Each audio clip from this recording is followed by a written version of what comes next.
everybody, how's it going? It's Fandom Empire Live, episode 95. 95, that's fucking crazy.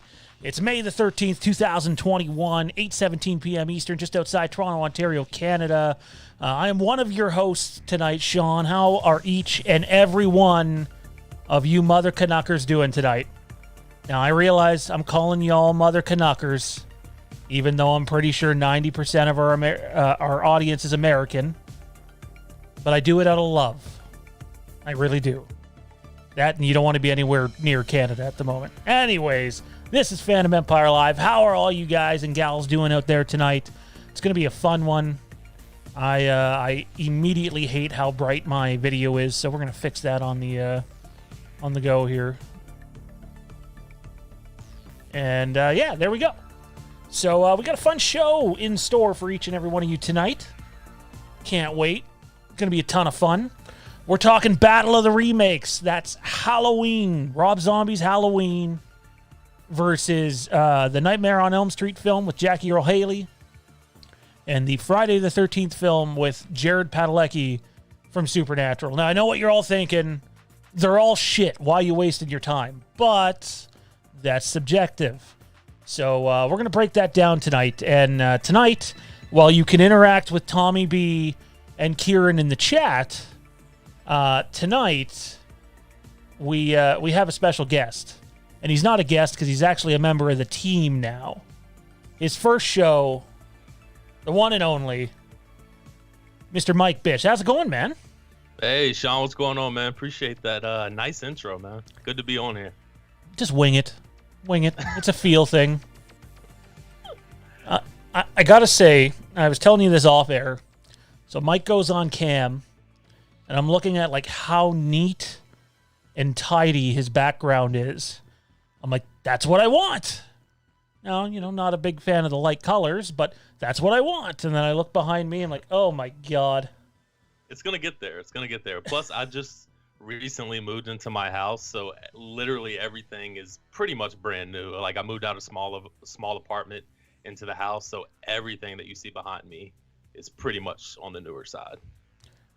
For a second, I thought you were about to say, I moved out of Smallville. I was going to say, wait, is Smallville a legit place? That'd be awesome. It would be. So we have a fun show for all of you tonight. We're going to break down these remakes. We're going to talk about one at a time. I'm going to have to pull up my notes here to remember what order we're doing this in.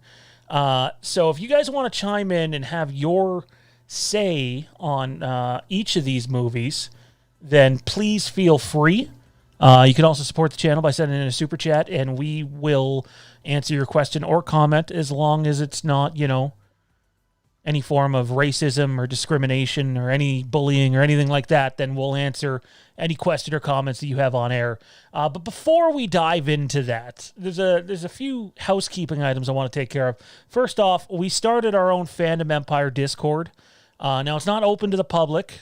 We're very aware of how toxic and messy Discord and Reddit can get when open to the public. But really, it's not any different than any other level of social media that's out there. You just get the wrong people involved, and it becomes a cesspool. So it's a pretty private Discord server.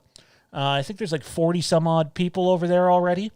And so if you want to join the Fandom Empire Discord server and participate in the discussions that we have going on over there, then feel free to send me a message on Facebook or message the Fandom Empire Instagram or Twitter accounts, and we'll get you in there, but we're not going to display the link publicly because we know, there's people out there that would just love to come in and ambush us.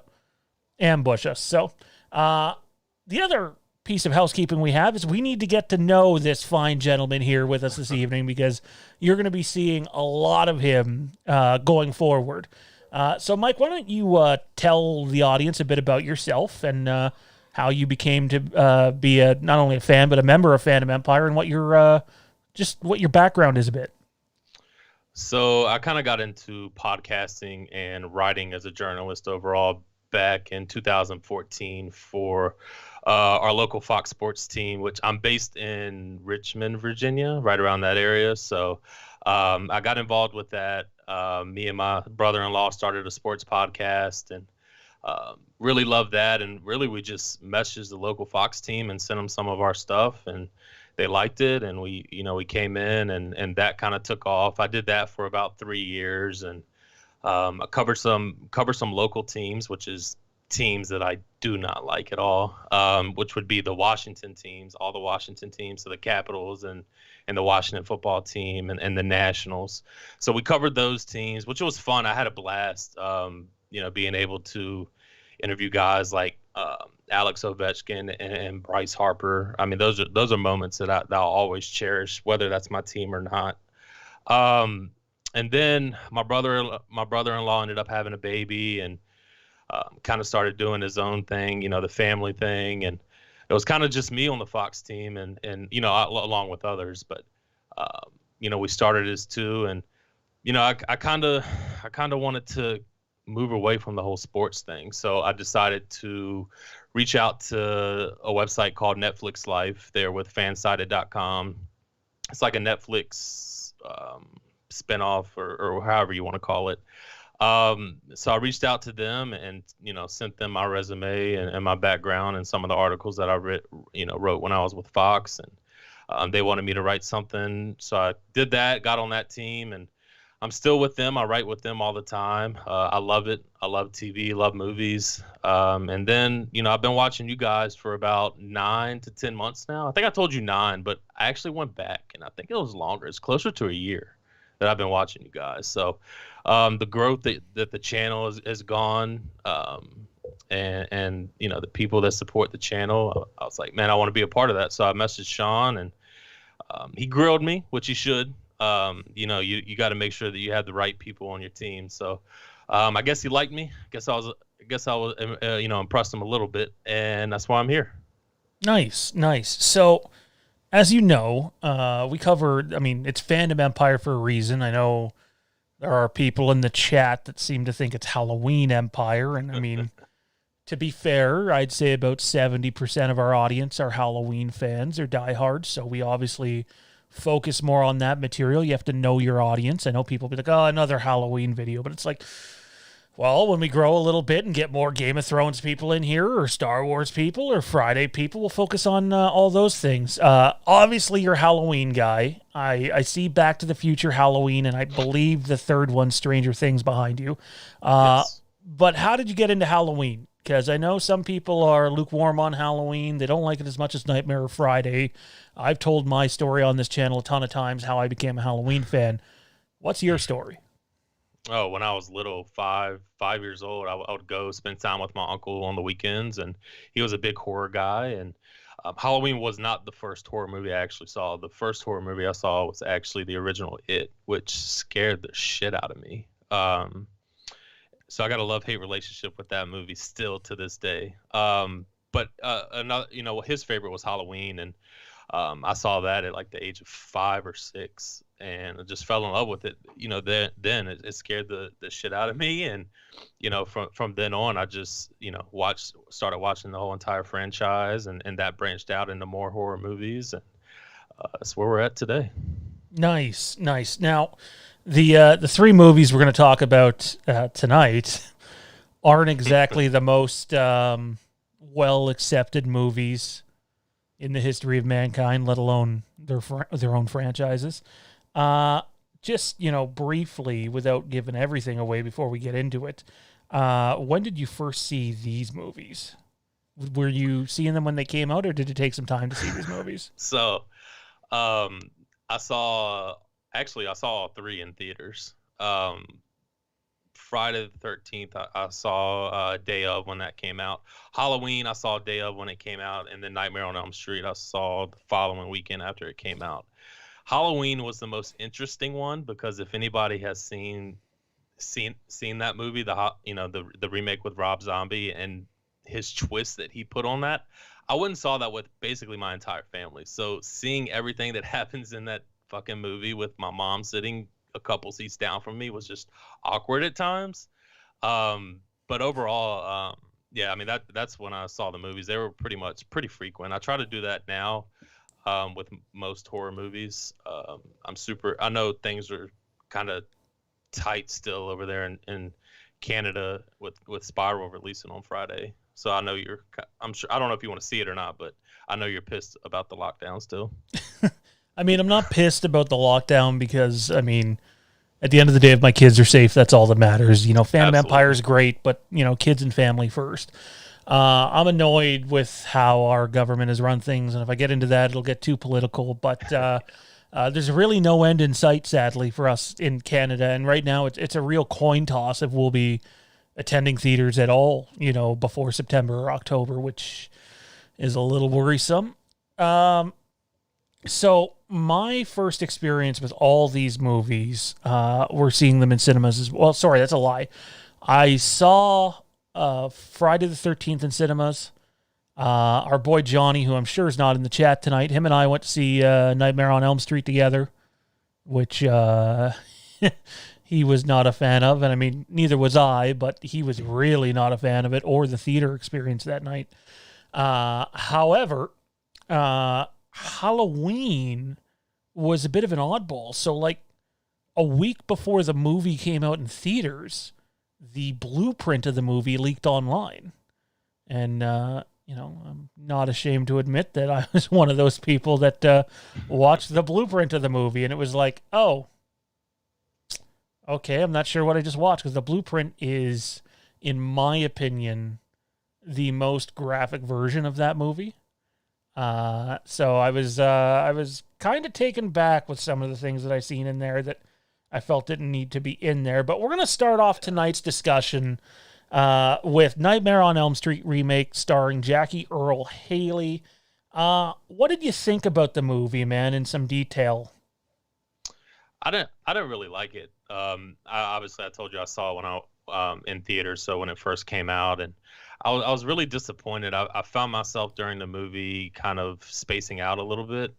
I mean, this movie, it gives you the jump scares, but I feel like this is a movie that gives way too many jump scares that it kind of got to the point where it was annoying. So that was a negative that I had for the movie, period. They really went for it as far as making Freddy dark, making his story dark. You know, with the whole, they dove in the whole child molestation thing. Heavy. You know, they kind of beat around the bush with that in the original, and there was context clues in the original, but they dove into it with this. That's the way they wanted to go, and I thought Freddy overall was a dark character. I thought the guy who played Freddy, Jackie Earle Haley, I thought he did a good job with what he had. The only problem I had with Freddy as a character was there were a lot of times in the movie where you could tell that they CGI'd a lot of certain parts of his mask and his skin, which made it look funny, which was really one of my biggest gripes with the movie, because I kept focusing on the mask and not what was happening in the actual movie. So overall, I kind of walked out of it really disappointed. And honestly, I've only seen it twice, and the second time was last night when you told me we were having this conversation. I wanted to revisit this movie because I hadn't since it came out, which was in 2010, so that's over 10 years. So I forgot a lot about it, and rewatching it last night, I can sit here and tell you I didn't really have any more interest than what I did when I first saw it. So it was rather disappointing. So before I give you my take, our boy Frank Riker, chat mod here, says, Mike, did Sean take you through the initiation process of a good old-fashioned ass paddling, then smother your ass in syrup? Because that's what he did to me to join the Empire. Oh, my Close. It was close. Oh, wow. And then Jade, Mama Jade chimes in. Excuse me, Michael, not sure if you're aware of this, but this is a PG show. Is this a PG show, Dr. Loomis?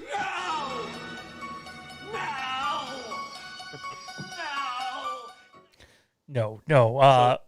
Speaking of the chat real quick, I just want to say something. Yeah. Shout out to Matthew Whitfield. I found out that we live not even 30 miles away from each other because of this show. So shout out to Matt.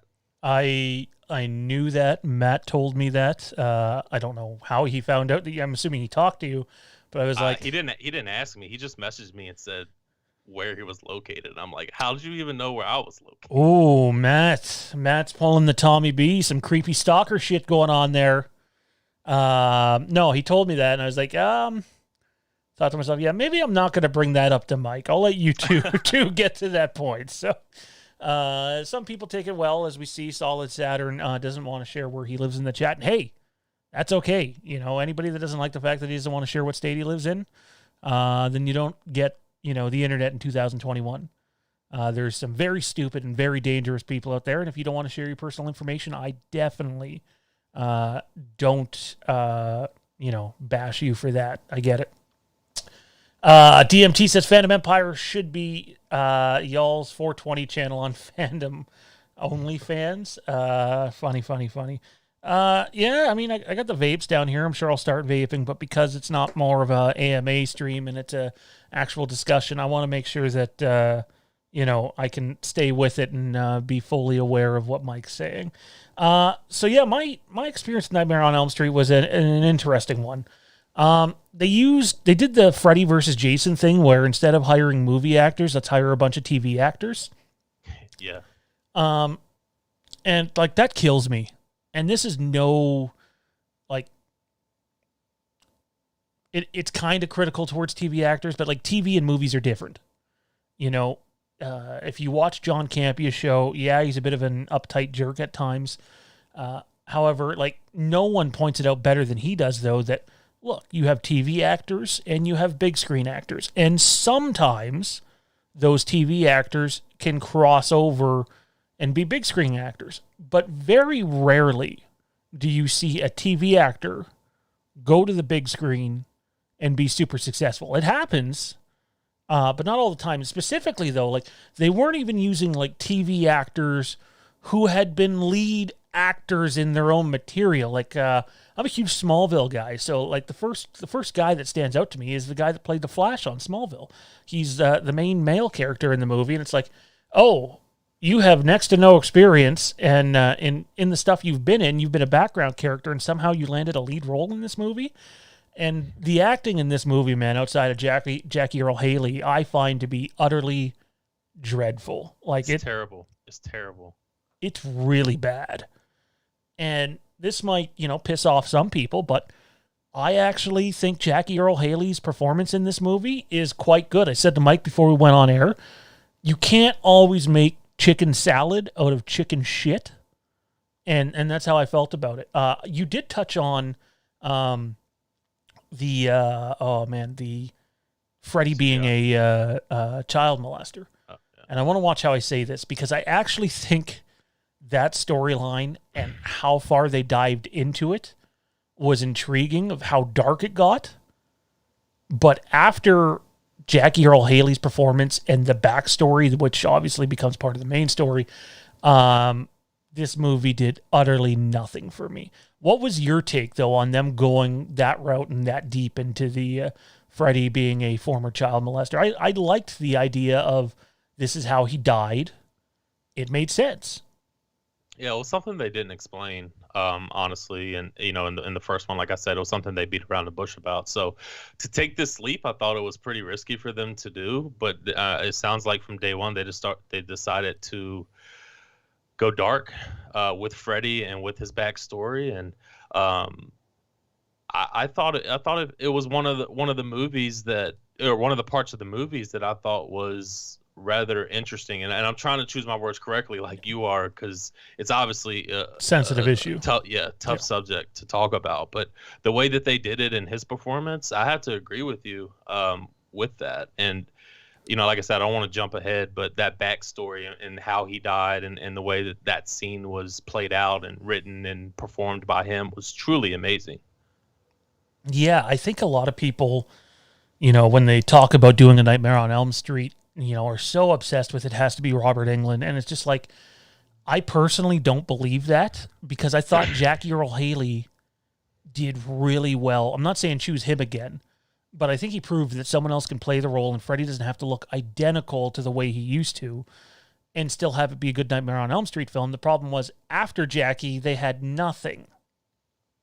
Yeah, I agree with you. And looking at some of the cast, I mean, it's just don't even get me started on Rooney.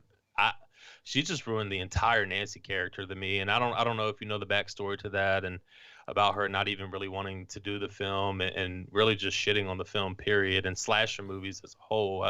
This felt like a money grab for me, and watching the movie last night, you can tell in her performance that she didn't really care about this role at all. And I thought she did the role of Nancy, which is an iconic character in the horror film genre, very, very terribly. And that's what really upset me about the entire movie. And I agree with you about Jackie Earle Haley, because he did a phenomenal job for what he had. And like I told you before we got on, the biggest issue that I had was the way that his face looked and the way that they kind of CGI'd that in a way that I found myself staring at his face more than actually getting into the story and watching the story. Maybe that's because the story that was written, besides the backstory and after that, I just didn't get into. Maybe that's one of the reasons why, and I just decided to focus on his face. But I agree with everything you said. So you touched a bit on the Nancy issue. I don't know a lot of the details about what went on there and the not wanting to do the movie. So maybe you can fill our audience in, because I'm unaware of this. So I don't know like deep details about it, but supposedly there's interviews out there about her not really wanting to do this role to begin with, and during the movie she just had a piss poor attitude on set, and then just before she even got this role, her opinions on slasher movies period, she was just downgrading them. And so it was actually a shock to a lot of people when she got the role based off of her past comments. So that's the extent that I know about it.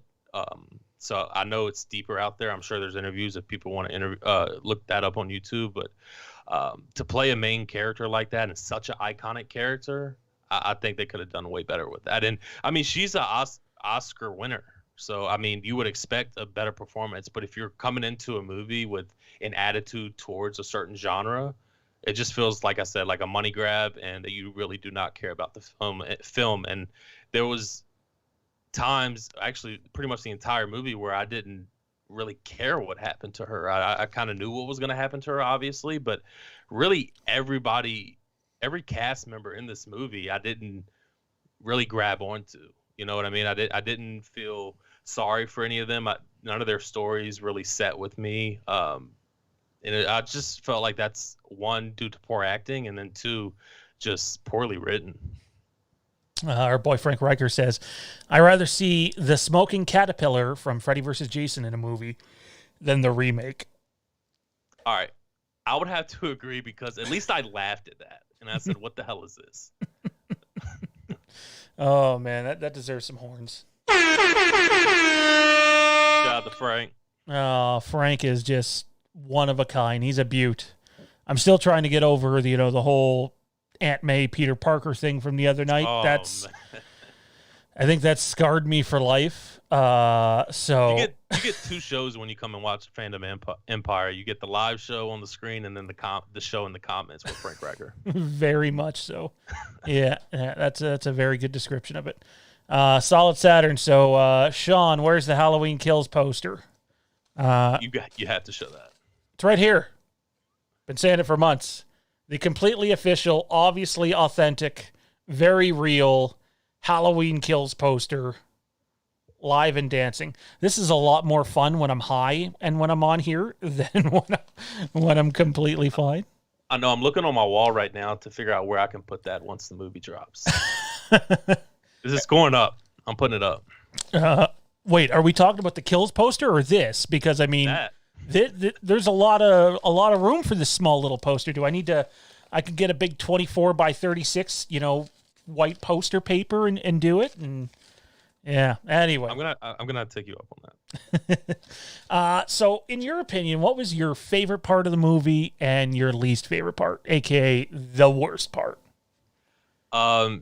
Really, my favorite part would have to be the scene of his backstory. I thought that in the way that he died, I thought was filmed so well, and I know I had mentioned about the CGI on Freddy's face that I didn't like, but I want to say to direct this movie or produce this movie, they hired a former music producer.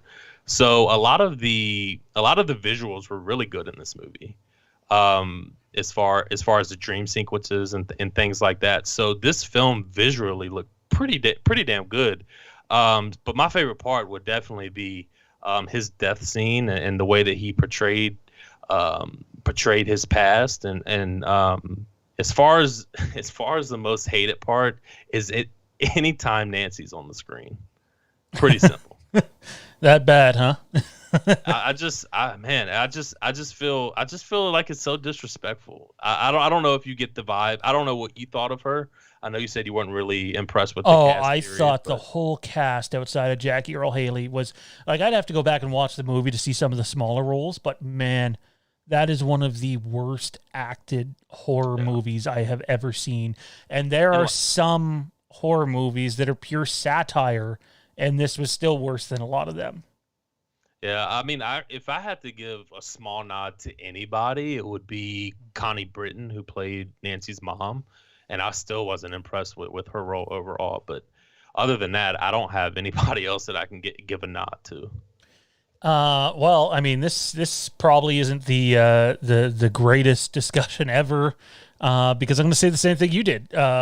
Jackie Earle Haley in the backstory scene where he's just himself and we see why he dies, I think is brilliant. And correct me if I'm wrong, because it's been forever since I've seen this movie. I wish I would have had time to watch it, but we just came up with the idea for the show pretty late last night.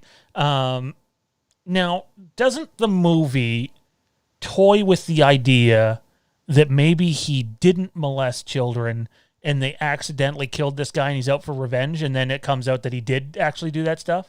Yeah, they do toy around with that. That's what I thought when I first saw the movie. That's what I thought they were going to go with. I thought they were going to stick to the part of him of not touching that subject, even though they set it up like that. But yeah, you're correct. That's pretty much what they do. Yeah, I was pretty sure that's what happened. Matt Whitfield sends a $10 super chat. He says, "Way to go, Mike, representing us in Southside RVA." Thank you, Matt. You guys live in an RV? That doesn't look like an RV to me. Richmond, Virginia. How far are you from the racetrack? From my house, it's probably like 25 minutes. It was literally the first sporting event I was able to go to this year, obviously since COVID last year. So I was there all weekend. Nice. I'm a big NASCAR guy. So, all right. So, we're not going to tell you where we rank this movie amongst the three yet, simply because we want to go through all three movies before we rank them. But what did you guys in the chat give Nightmare on Elm Street? Legitimately, actually give it a real number here, guys and gals. What would you give the Nightmare on Elm Street remake out of 10? Comment your number in the chat right now. We would love to see it. What are you giving the Nightmare on Elm Street movie out of 10? Frank Riker chimes in. Sean's poster's going on my ceiling next to my mirrors. Oh, Frank, one of a kind, my man. Let's shift gears here. It's time to we'll see what the chat says if anybody puts in numbers, that is. Let's shift gears here to Rob Zombie's Halloween remake. Now this movie, which came out in 2007, and correct me if I'm wrong, Mike, but I believe there's 3 versions of this movie. You have the theatrical version, you have the director's cut, and then you have the unofficial, wasn't supposed to be released blueprint of the movie. I believe you're right. I believe they're the only 3 versions of this movie. If anybody else in the chat knows otherwise, let us know. I'd love to be enlightened.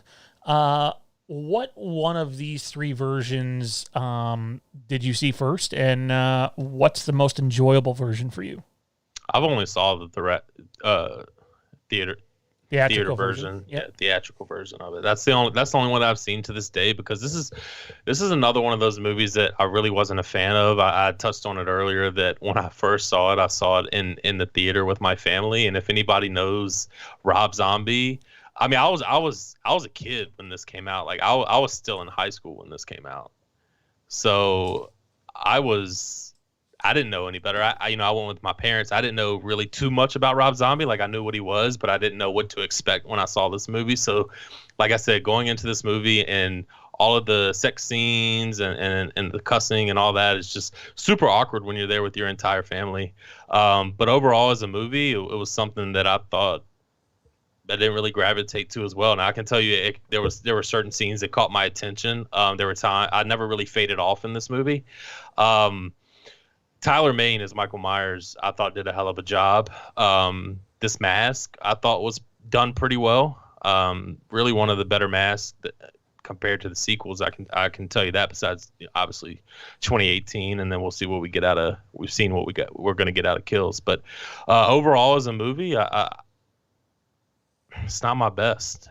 It's one of those movies that I walked out and I was disappointed. And I mean, you said it at the beginning of the chat and beginning of the stream that these are three movies that a lot of people aren't fans of, and so far I'm not.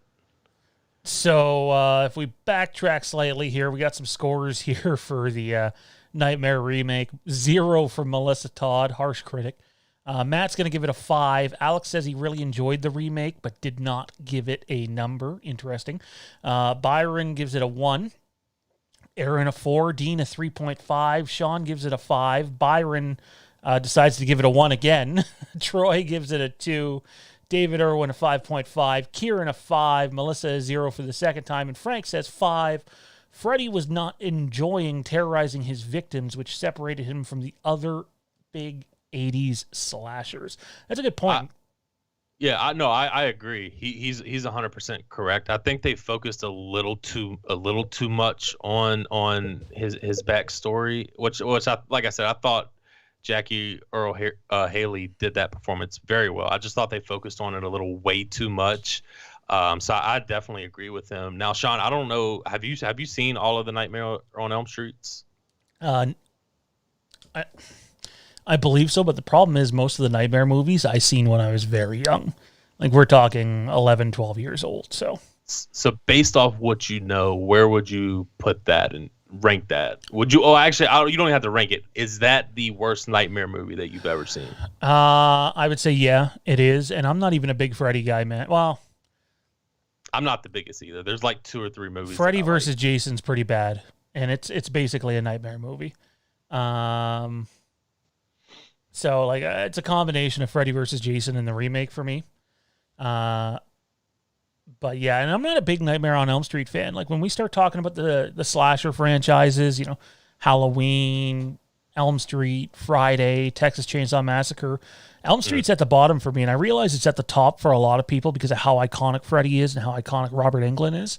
But the fact that, I don't regard it as highly as the others, and yet the movie itself, the newest one, I have at the bottom, I think says something, and I really don't like it, but it is what it is.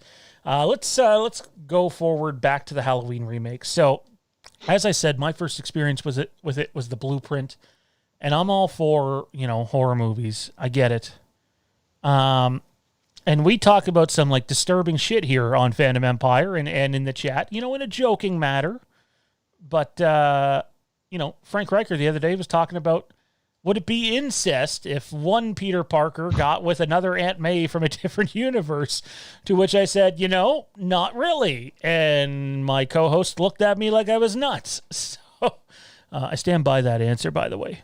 I could totally see Andrew Garfield and Marissa Tomei, pardon me.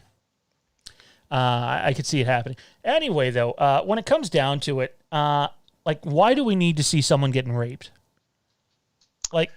I know.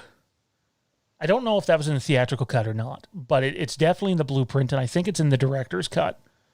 I don't think that's in the theatrical cut. I don't remember that. I don't remember seeing that. It's maybe I'm wrong, but it's brutal, dude. These 2 guys rape this fucking poor girl who's in there, and Michael's just like standing there watching until he finally interrupts it, and then it's like, well, are we supposed to consider him like an anti-hero at that point or what? And it's just like, to me, that's so I know people love a lot of Rob Zombie's movies, and obviously he has a following and has been very successful, not only as a movie maker but as a music artist. But for me, man, it's subjective. For me personally, Rob Zombie is trash, and the product that he puts out is, and I'm gonna offend somebody while I say this, but it's trailer park trash. I can't stand it. I can't stand why.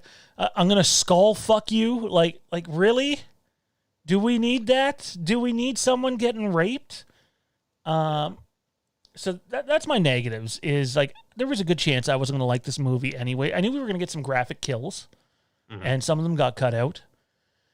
But at the end of the day, I just found myself having a hard time getting into this movie. I loved Tyler Mane as Michael, though. This oversized, giant Michael Myers. I thought he did well. I used to like The Mask, and now when I see it, it's kind of like, oh, you really see the eyes in that one, similar to Halloween H2O. Yeah. And I'm someone who believes in, like, you shouldn't see Michael's eyes. Like I agree with that. Like to the point when we're filming Haddonfield The Vanished, even though Ray was not in this mask, he's wearing pantyhose that comes down right here, so that whenever the camera's on Michael, there's no chance you're seeing his eyes. I don't think you should see Michael's eyes. In that first movie, do we ever get a glimpse of Michael's eyes with the mask on? And my answer is no. Maybe I'm wrong, but you don't. Not at all. And I agree with you. Like I said, I like the mask overall, but I agree. If the eyes were blacked out, it would make it 10 times better. I'm with you as far as Michael. You should not see his eyes. I forget which version of the movie this is in too. Like that's the problem. I've seen all three versions of the movie, and it's hard to like separate which version crosses over with another version.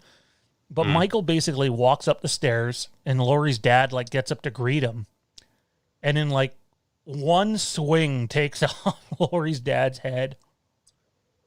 Now I know there's a struggle with Laurie's dad in I think the theatrical cut, and the mom's all freaked out, but I don't know. I'm not a big fan of this movie. What's the chat think? What do you guys feel about? How do you guys still feel about Rob Zombie's Halloween movie from 2007? Doesn't matter which version. Let us know which one you like the best. For me, this is one of the worst Halloween movies. In fact, I'd go as far as saying, even though I think the movie is put together way better than Rob Zombie's second movie, I enjoy watching Rob Zombie's second movie more because of how much of a colossal shit show it is. Like, I can just watch Loomis do his thing in that movie and be like, oh man, that's so bad, it's hilarious. Yeah, I don't know how I feel about them making Loomis like, going on all these book tours and stuff. I don't know. I don't like that part either. I don't like the way they really portrayed him. You don't like him selling the sizzle and not the steak? I like the OG Loomis.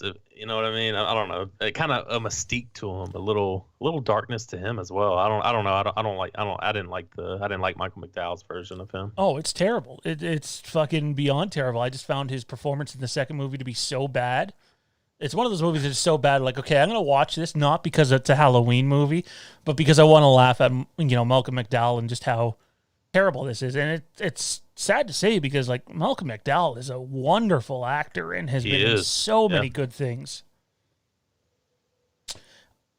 What was your favorite part of this movie and least favorite part? Well, you already called out my least favorite part. That's going to be the rape scene. Yeah. Totally unnecessary. Highly disappointed with the way that played out. There was, you don't see that a lot in movies. There was another movie, I forgot what movie it was. It was a rape scene in it, and I was just like, that's crossing the line. And then this one's pretty graphic, honestly. It just didn't need to be in there. So that was my worst part. And my favorite part kind of stays in that, situation. I thought that Michael's murders of the Smithfield security guards was crazy good. He just went off bashing their heads. That was my favorite part of the movie, was killing all of those security guards at once, and then killing the guy who quote unquote looked out for him in the jail. And I was good to you, Mikey. I was good to you. Yeah, taking that TV down off the wall and just slamming it on his head. Doesn't get any better than that. I just thought he went ape shit during that scene, and I absolutely loved it. And like I said, I like Tyler Mane. I thought I think Rob Zombie, that's one thing he did do a good job with, was making this Michael Myers a straight up giant and just a beast. I mean, one of my favorite Michael kills is in Halloween 2, killing the nurse. So. Oh yeah, with the knife, and it's basically you technically get the similar shot to what we see in the poster for that movie. So. Solid Saturn gives it a 5 out of 10. Alex Roof gives it a 9 out of 10. Wow, he really likes that movie. Aaron gives it a 6. Troy gives it a 4.5. Dean Renner says Rob Zombie's Halloween 2 never should have been made out of 10. Oh, that's good. That's good, Mean Dean. Frank says 6 for the theatrical cut, but the bloopers get a 10. The bloopers are funny, but wow, does Malcolm McDowell really fuck around on the set of that movie in both movies? Like, intentionally blowing cuts. It's hilarious. And I'm pretty sure, if you watch the bloopers, he definitely, obviously they're joking around, but he's really all over Sherry Moon Zombie at times, too. Don't get me started on Sherry Moon Zombie and unicorns and how she has to be in every movie. And yeah. John says he's almost playing a parody of Loomis. I think that's accurate. It's far more closer to a parody than the actual thing. My favorite part of that movie is probably the one that you mentioned when he kills Danny Trejo, however you want to pronounce it, with the TV. I was good to you, Mikey, and he was good to Mikey, and little old Mikey Myers, and he gets it bad. He gets it really bad. So I like that part, and the worst part to me had to be that shit beginning of the movie, and I'm gonna fuck you, and it's just like talk about like completely taking someone out of the movie to begin with. Some people are for that. Some people love zombies material. Kudos. That's awesome. We're not here to rip on a movie that you like, just so you know. We just don't like it ourselves. If you like it, that's great. And at the end of the day, and I tell this to everybody, who cares? Who gives a flying fuck what anybody else thinks about something that you love?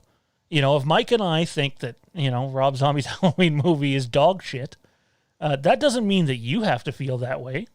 It doesn't. You can, and I'm absolutely, willing to have educated, well thought out conversations about movies that I don't like. I'm not just gonna be like, oh yeah, it's shit because it's shit and your opinion's wrong. We'll never be like that here. That's not the way Fandom Empire operates. $20 super chat sent in from Chris. He says Friday the 13th remake 7 out of 10, Halloween remake 3 out of 10, and the Elm Street remake 2 out of 10. Appreciate the support for the channel, Chris. That means a ton. Interesting numbers. I see the Elm Street one being that low. I see the Halloween remake being that low. I'm curious about the Friday the 13th one. You don't have to send in another super chat. You already sent in a $20 one. I mean, we're not going to stop you, obviously. Channel appreciates the support. But just send in a normal chat and maybe explain your thoughts behind Friday the 13th. I'd love to hear them. And speaking of Friday the 13th, man, I want to start off by saying I'm a huge Supernatural fan. Like, I think it's the best TV series. Well, one of the best TV series ever made. It's my favorite. I named my kid Jensen. I have the tattoo on the arm to prove it. So when Jared Padalecki stars in this movie, who plays Sam from Supernatural, it makes it really hard for me to completely hate this movie just because he's in it. And while he's in it, I don't feel like he's playing Sam from Supernatural at all. What was your first experience like for the Friday the 13th remake? I loved it, to be honest with you. I don't know if that's a hot take or not.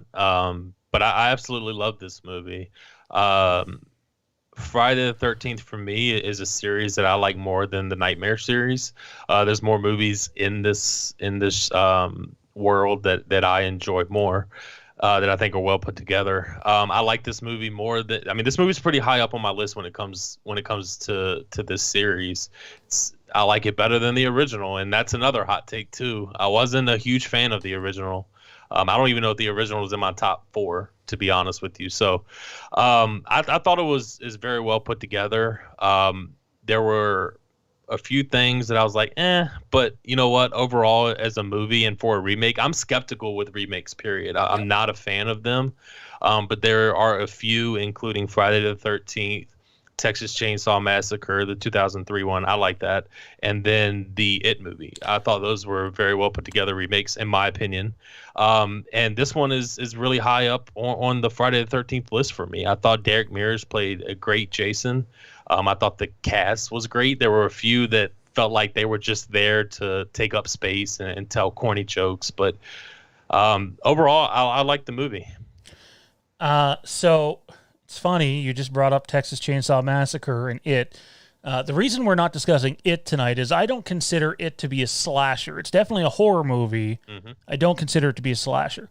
I do consider Texas Chainsaw Massacre to be a slasher, but there's a reason it was omitted from this list, and I'll get to that once we're done talking about these 3 movies. Anyways, not to mention we are doing a watch-along for that, a campfire watch-along. It was supposed to be in the month of May, but we're all still locked down here, so here's hoping it happens at the end of June. It'll be a lot of fun. We'll get in here, probably smoke a shit ton of pot and drink some beers and sit around a campfire, and it'll be fun. The quality won't be as good as it normally is because we'll be hooked up to Wi-Fi more than likely, but it'll be a lot of fun. John says, this is a little off topic here, so I want to get out of the way now. Did you think it peaked during season 5, Sean? I feel like Def Leppard, Rock of Ages was the peak. Yeah, man, I think the 2 best seasons of Supernatural are seasons 3 and seasons 5. In fact, I think the 5 best seasons of Supernatural are seasons 1 through 5. I don't think any of the other seasons touch them. I thought the show lost a bit of its spunk in season 9 and 10. Wasn't a big fan of those. And then the last season, obviously, COVID really, gave it some issues. And I didn't think it was the greatest last season it could have been. And yet, I still think, as a series, even season 6 through 15 are still far more, quality TV than a lot of other TV series give you. So I think they did the best with what they have. But those first 5 seasons, when it was a road show and there was no bunker, I enjoyed. Have you gotten into Supernatural at all, Mike? I have not. Is it something I should do? I know you're going to tell me yes. Oh, well, I'm going to tell you yes. But our boy Toronto Freddy, who I think is actually working on a set right now and is not in the chat. What does Toronto Freddy do? I'll tell you off air. I don't know if he wants me sharing that publicly. I don't even know if I should have said the on-set stuff. So, whoops. So, but he wasn't into it at all. Like, never really heard of it. And he binged 15 seasons, which 14 of the 15 seasons have 20 plus episodes in like 3 months or something, 3 or 4 months. He was laid off work, so he had all day to do it. But like, the show is just so good. But those first 5 seasons, while it's a road show, I think is when it's at its best. When the bunker comes into play, it was a bit of a cop-out. It had to do with costs and expenses, and I thought the show went downhill there, but still enjoyable. But 1 through 5 is great. Now on to Friday the 13th, the remake. I seen this in theaters. I seen it in theaters, I think, not the opening weekend, but the second weekend it was out. And I wasn't expecting much because at that time I wasn't really into the Friday the 13th movies. I think I'd seen the first one, which really didn't have Jason. I had seen Manhattan, and I'd seen X. So I didn't have much to go off of. Sean, what are you doing, man? So I didn't have a very high opinion of those movies. So I went to see Friday the 13th with a bunch of people. And primarily because, Jared Padalecki was in it. And I found myself leaving the theater going, holy fuck, far and away the best Friday the 13th movie I've seen. However, when you look at what it's up against, it's kind of like in terms of the movies I had seen, Manhattan and X, I thought it was the best. Oh, absolutely. I agree 100%. No argument. Now, we fast forward through it. I've seen the whole series probably 2 or 3 times again. Some of those movies a lot more than 2 or 3 times. And this is going to be controversial, and I think some people have heard me say this on the channel. I still think it's the best Friday the 13th movie, which I understand people are going to want to throw me under a bus for that, but like in terms of quality of film, lighting, directing, acting, you know, maybe not the story per se, but when you put it all together and deliver it as a package, as a movie, a piece of cinema, I still think that it's the best Friday the 13th movie. Again, bias, obviously, but I enjoyed it the most. I do really like Friday the 13th Part 2, though. Baghead Jason, I think that's a really good movie. So do I. I would go. I mean, it's. I'm sure. I mean, everybody has or a lot of people have the same opinion as what I'm about to say. But Part 6 is my favorite. It's probably always going to be my favorite. And then I would go Part 2, and then I would probably have the remake in there at 3. I kind of when it was going in there like you, I wasn't expecting much, just because when I go into movies that are remakes, I don't expect much, period, because I don't want to be let down. And I walked out of the theater very impressed. I really liked the movie. I really liked what they did with Jason. I thought Jason had a little bit of fear in him. You know, he brought that fear back. I thought Mears was fantastic. I know some people criticize him, but I thought he was great. Yeah, I'm not sure what everybody's opinion is, or you know what their comments are on why they don't think he did a great job. But I thought this Jason was pretty good. I mean, the only thing that I feel that people say is they don't like him running, I guess, or you know, getting up to that high speed. They want slow Jason and all that. But I think him walking fast and you know, to the point where he's running, I thought that brings intensity and energy and even more fear into the film. I thought he did great. I think my only knock on the movie is the end. I thought the end was a little weak.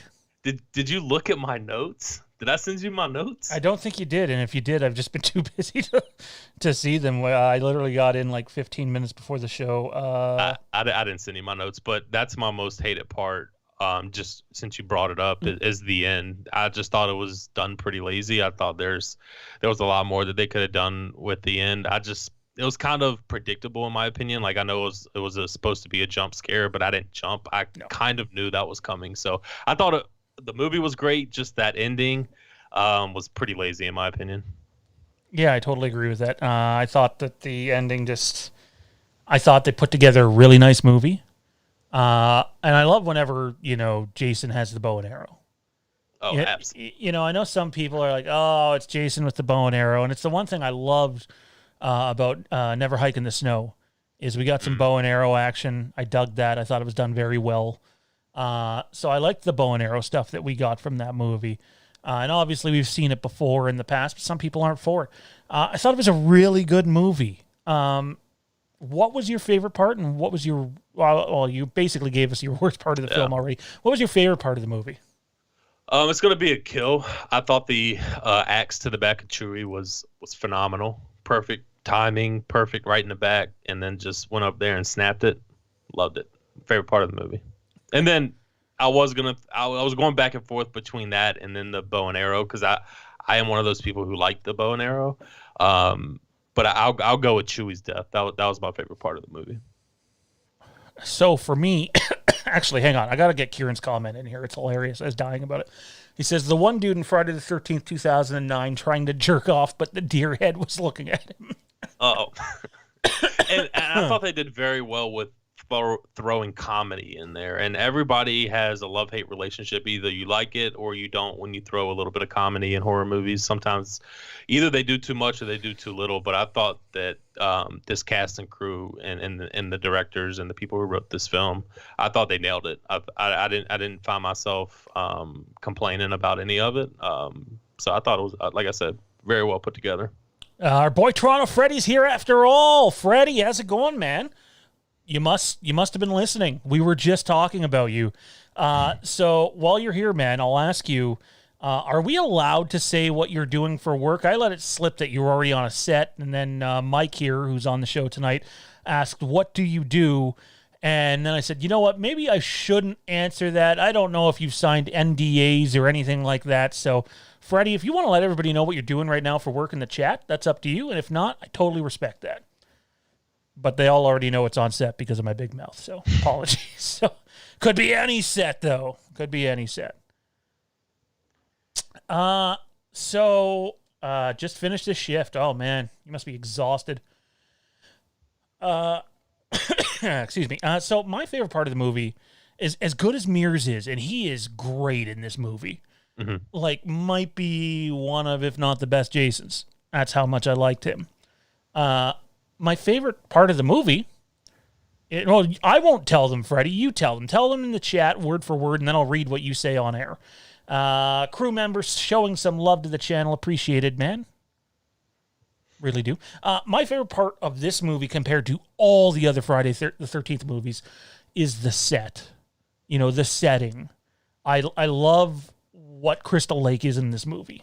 I love the little, I guess you could call it a cottage, but it almost feels, mansion on the water like. I love where they filmed this. I think it looks really fucking cool.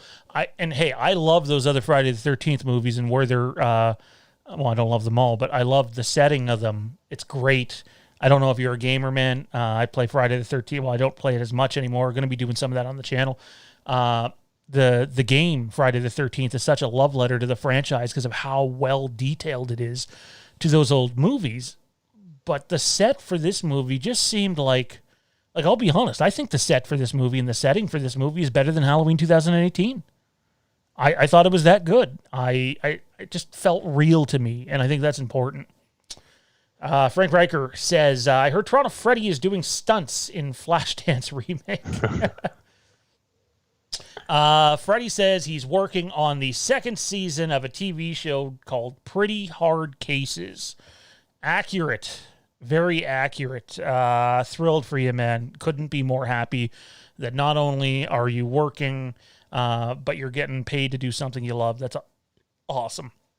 To your comment, I thought the setting was done very well too. And Halloween 2018, it was okay. And I don't know how Kills is gonna be. I know where they shot Kills. I was down there when they were filming it. So they got the atmosphere right as far as the neighborhood and trying to get it to look like Haddonfield. It's just I don't know if it looks like Halloween. I feel like that was the biggest gripe that I had with 2018. It just didn't feel like Halloween.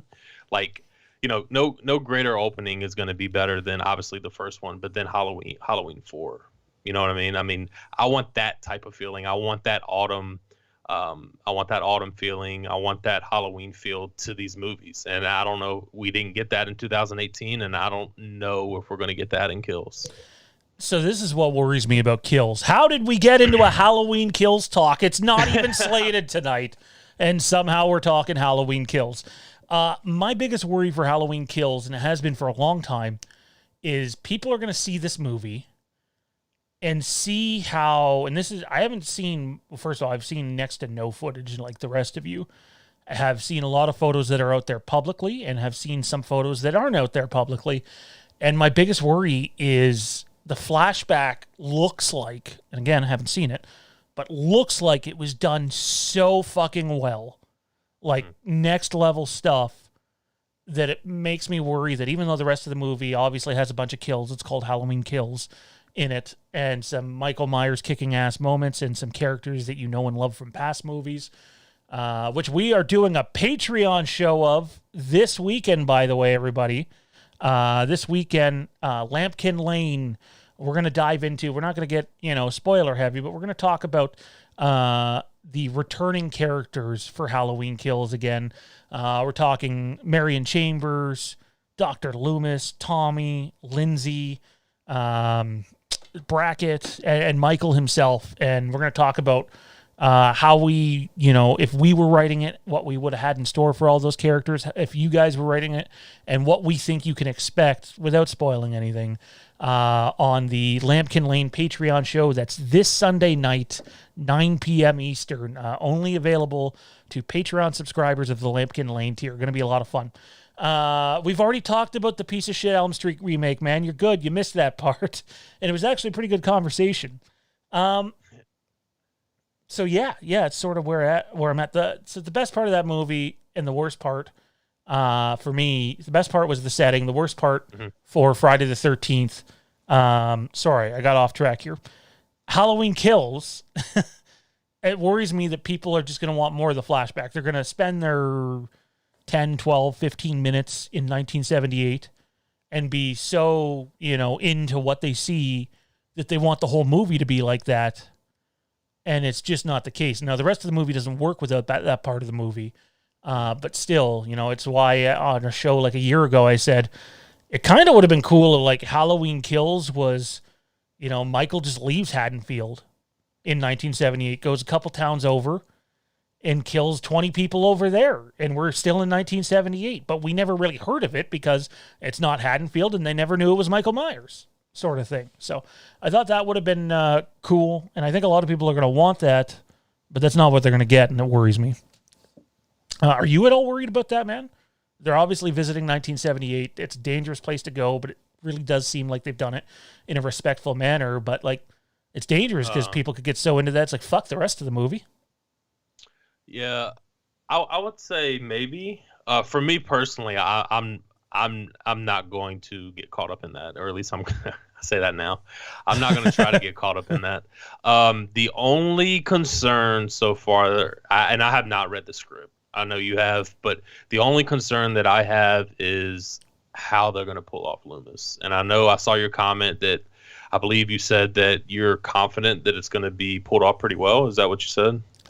Some people heard that Loomis was in it and just assumed, we're getting 5 or 10 minutes of Loomis. No, you're not getting 5 or 10 minutes of Loomis. It's not 10 seconds though either, it's hard to put script in the length, but it's like a minute or two, and I don't think that's really a spoiler, not in my opinion, because we're not telling you what he does. But they filmed it in a very respectful way, so I've been told, and yet you're not going to be staring at the back of his head the entire time. You are actually going to see his face. So I'm really looking forward to it, and I think people are going to be surprised with what they get, considering it's not CGI, and just how fucking amazing it looks. Thank God, because that's what worries me the most. Other than that, I believe that this is going to be a really good film. Yeah, like I said, I just don't. I want that Halloween autumn nighttime feel to it, and I don't know if we're going to get that. If we don't, we don't. As long as the film overall is good. But that's what kind of started this whole conversation, was the atmosphere, and I don't know if we'll ever get anything like we got in 4 and of course the original. Our boy Dean earlier, I don't see the message now because my chat lagged. Where is it? I was just right on it. It lagged, and I don't. So Michael goes to Russellville. No, Michael goes to Russellville. That'd be funny. That would be funny. So no, our boy Dean mentioned there was this one person in this Halloween group. With all due respect, they're like, man, I really wish they'd release, and they weren't, being tongue in cheek with this. They legitimately were trying to make a case for Halloween Kills and Halloween Ends being released on the same fucking weekend. And it's like, that's never going to happen. That would be terrible for them financially. Yeah, absolutely. And then they would, how long ago was this? Because they would still have to film that final movie. Well, the post was like the other day, which is hilarious. I think some people who don't follow the news a lot, or a lot of the speculation and rumors out there, think that they filmed Kills and Ends because that was the plan. And then close to shooting, they ended up diverting from that. Okay, I was about to say, because, they filmed this movie in Wilmington, and they're going to film the next movie in Wilmington. So that's only like an hour and a half from where my aunt lived. So I know for a fact when they're filming and when they're not filming down there. They film a lot of shit down there, by the way. It's like tax break. Yeah, absolutely. So, and they weren't there long. I was actually very surprised how quick they did that filming. Obviously, they didn't have any restrictions at the time, but I thought they wrapped up that filming pretty quick. And not to get off track again. No, But I thought they filmed Scream 5 pretty quick too. And that's with COVID restrictions. I thought both of those movies were filmed fairly fast. Yep. There was, from what I know, there's a little bit of set work with Halloween Kills, so more filming might have happened before or after that. And there was set work for 2018 as well. But we'll have to see what happens. The interesting thing is there's two different, and this is already known, it's public knowledge, two different versions of the Myers house in the movie. So that's going to be, I mean, obviously there's two different timelines in the movie too, 1978 and 2000. I keep wanting to say the current year because of how long we've waited, but it's not. It's 2018. So yeah, no, that's what you have to look forward to. And Frank says he heard that Loomis is being played by Mr. Potato Head. Oh man. So Sean, what was the worst part of Friday the 13th? For me, it's the ending, man. It's the ending. And you know, I know some people don't like the I think they refer to him as 2009 Baghead Jason. Yeah, it's not really a bag though, it's more of a wrap that he has on his head before he gets the hockey mask, I believe. But I don't mind the look. I thought that was an okay look. You know, it's not classic Baghead, and then he gets the hockey mask in this movie because whether people want to admit it or not, I know diehards don't, but the overwhelming majority of people know Jason as the guy in the hockey mask. And there's even people at Entertainment Weekly that know Michael Myers is the guy in the hockey mask, apparently. So I don't know what they're watching, but, you know, kudos to them. But it's the end, man. The end. I thought they put together such a nice movie. And then they go to they're on the dock. And I'm like, oh, he's going to jump out at them. Like, well, you seen it. And I'm not saying I always predict this shit because I don't. Most of the time, jump scares get me unless they show it in a trailer, i.e. 2018. But no, the ending, dude. I thought the movie probably loses the whole point for me because of the ending because it just felt lazy.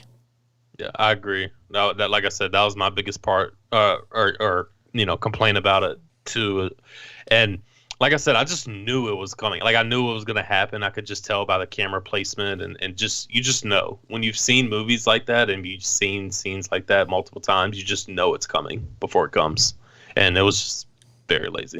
I just want to say right now, we're trying something different tonight just because I've been so madly busy today and I wanted to spend some quality time with my family. So I sort of put off doing some work to spend some time with family. So Fandom News Now is going to go live. And it's going to go live shortly. And our boy Zach doesn't even know this because I think this is going to help the show a bit. You don't have to go to another link to see Fandom News Now tonight. The stream's not going to end. We're going to play the outro music to Fandom Empire Live. But don't go anywhere because in about 5 minutes, you'll see us setting up our camera. There's no way to avoid that, sadly, on Streamlabs. But Fandom News Now is going to go on this very page here. And if you stick around towards the end of Fandom News Now, we have a bit of a Halloween Kills rumor that we're going to put out there. And it's regarding a question that gets asked 10 billion fucking times on this channel and on social media. So stay tuned for that. Fandom News Now with Zach. Half an hour news program with a really good dude who does stuff like this for a living. So be on the lookout for that. Dude, what would you... Hang on, before you do that, can everybody let me know in the chat? I know some of you already did. Let us know what your score out of 10 would be for the Friday the 13th remake. I feel like the Halloween remake and the Nightmare remake would probably average around a 4 or 5 with what people were saying in the chat without doing the math, you know. But yeah, let us know in the chat what you would score the the Friday the 13th remake, please, out of 10 in the chat. It would be appreciated. So, dude, I'm not going to ask you to score these out of 10, but from 3 to 1, I would like you to rank these movies and maybe a little bit, you know, for an explanation why that movie's in that particular spot. So A Nightmare on Elm Street for me is going to be 3. From the cast, from really everything outside of the past sequences or the past life of Freddy and Jackie Earle Haley. I thought he played Freddy pretty well, but other than that, I thought the cast was pretty bad. and I thought the script was pretty bad overall. So for me, that's why it's going to be number 3. I didn't enjoy this movie at all. If you missed what I said earlier, I found myself fading off watching this movie, not like sleeping, but just kind of like not paying attention and paying attention to stuff that I shouldn't pay attention to. The storyline didn't grasp my attention. So that's why it comes in at number 3. Number 2 is going to be Rob Zombie's Halloween. I'm not a fan of this film really at all either. But I do put it above A Nightmare on Elm Street because at least there were certain parts of this film that I really did enjoy. And then number 1 is going to be Friday the 13th. I said before that I thought this was one of the best Friday the 13th movies I've ever seen and one of the best remake movies that I've seen. Pretty much this movie was very, very good throughout, except for the lazy ending that I commented on and that Sean commented on. So that would be my number 1. It would be A Nightmare on Elm Street, Rob Zombie's Halloween, and then Friday the 13th. So in the chat, we got Melissa Todd says 10. Alex is a 10. John says 7 out of 10. It was Rambo Jason, but good. Ooh, Solid Saturn in with the 3 out of 10. My boy, why? Ooh. Why? Don't say just 'cause. I know you love this shit and you support the channel. Give us a reason. Why is it 3 out of 10? I'm not saying you're wrong because it's your score and that's all that matters, but why? Matt Whitfield comes in with 7. Jonathan Nichols, 7.5. Sean C, 6.5. Get Gronk in the house. Go Bucks, 7 out of 10. Cat, 7 out of 10. Toronto Freddy, 6 out of 10. Chris, a 7 out of 10. He told us that earlier with his generous donation to the channel. And Frank says 8. Would have been a 10 if there wasn't any mannequin fucking in it. Oh, my God. Love you, Frank. Frankie Reich. Dean Renner says, Friday the 13th remake, 7.5 out of 10. Pretty enjoyable for the most part. Awesome version of Voorhees. Predictable jump scare ending attempt to tip the hat to the original Friday the 13th. Interesting take. Alex gives Nightmare an 8.5. Rob Zombie's a 9. And Friday the 13th, 10. So Alex is pro remake. That doesn't mean don't go attack Alex in the comment section either because it's subjective. But, some people will be like, there's nobody in the world that loves all 3 of those movies. Well, clearly that's not true because Alex really likes all 3 of them. And I think that's kind of cool. I'd be curious to hear why, Alex. Why so high of scores? David Irwin says, Friday remake, 8 out of 10. Rob Zombie's 8 out of 10. Elm Street, 5.5 to 6. And that's being kind. Solid, too much porn. Kieron, 5 out of 10. Jesse, 7 out of 10. Hope you're doing well, Jess. Been thinking about you a lot lately, man. And yeah, so, I mean, dude, I don't think, it's hard to guess what movie had the highest scores for the audience. I think very clearly it was the Friday movie, in my opinion. Yeah. No, I agree. I mean, I want to say somebody gave Nightmare 0. So, I mean, that right there already hurts its overall score. But yeah, I think overall, Friday the 13th seems to be the heavily favored one in this situation.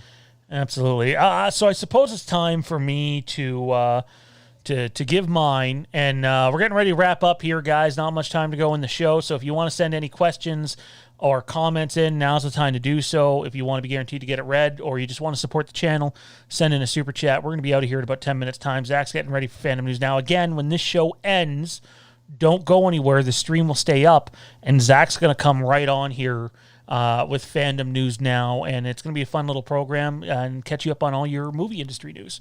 And TV, too. He's got some TV stuff. That I do know. So my ranking is at 4. I said that right. At 4 is Nightmare on Elm Street,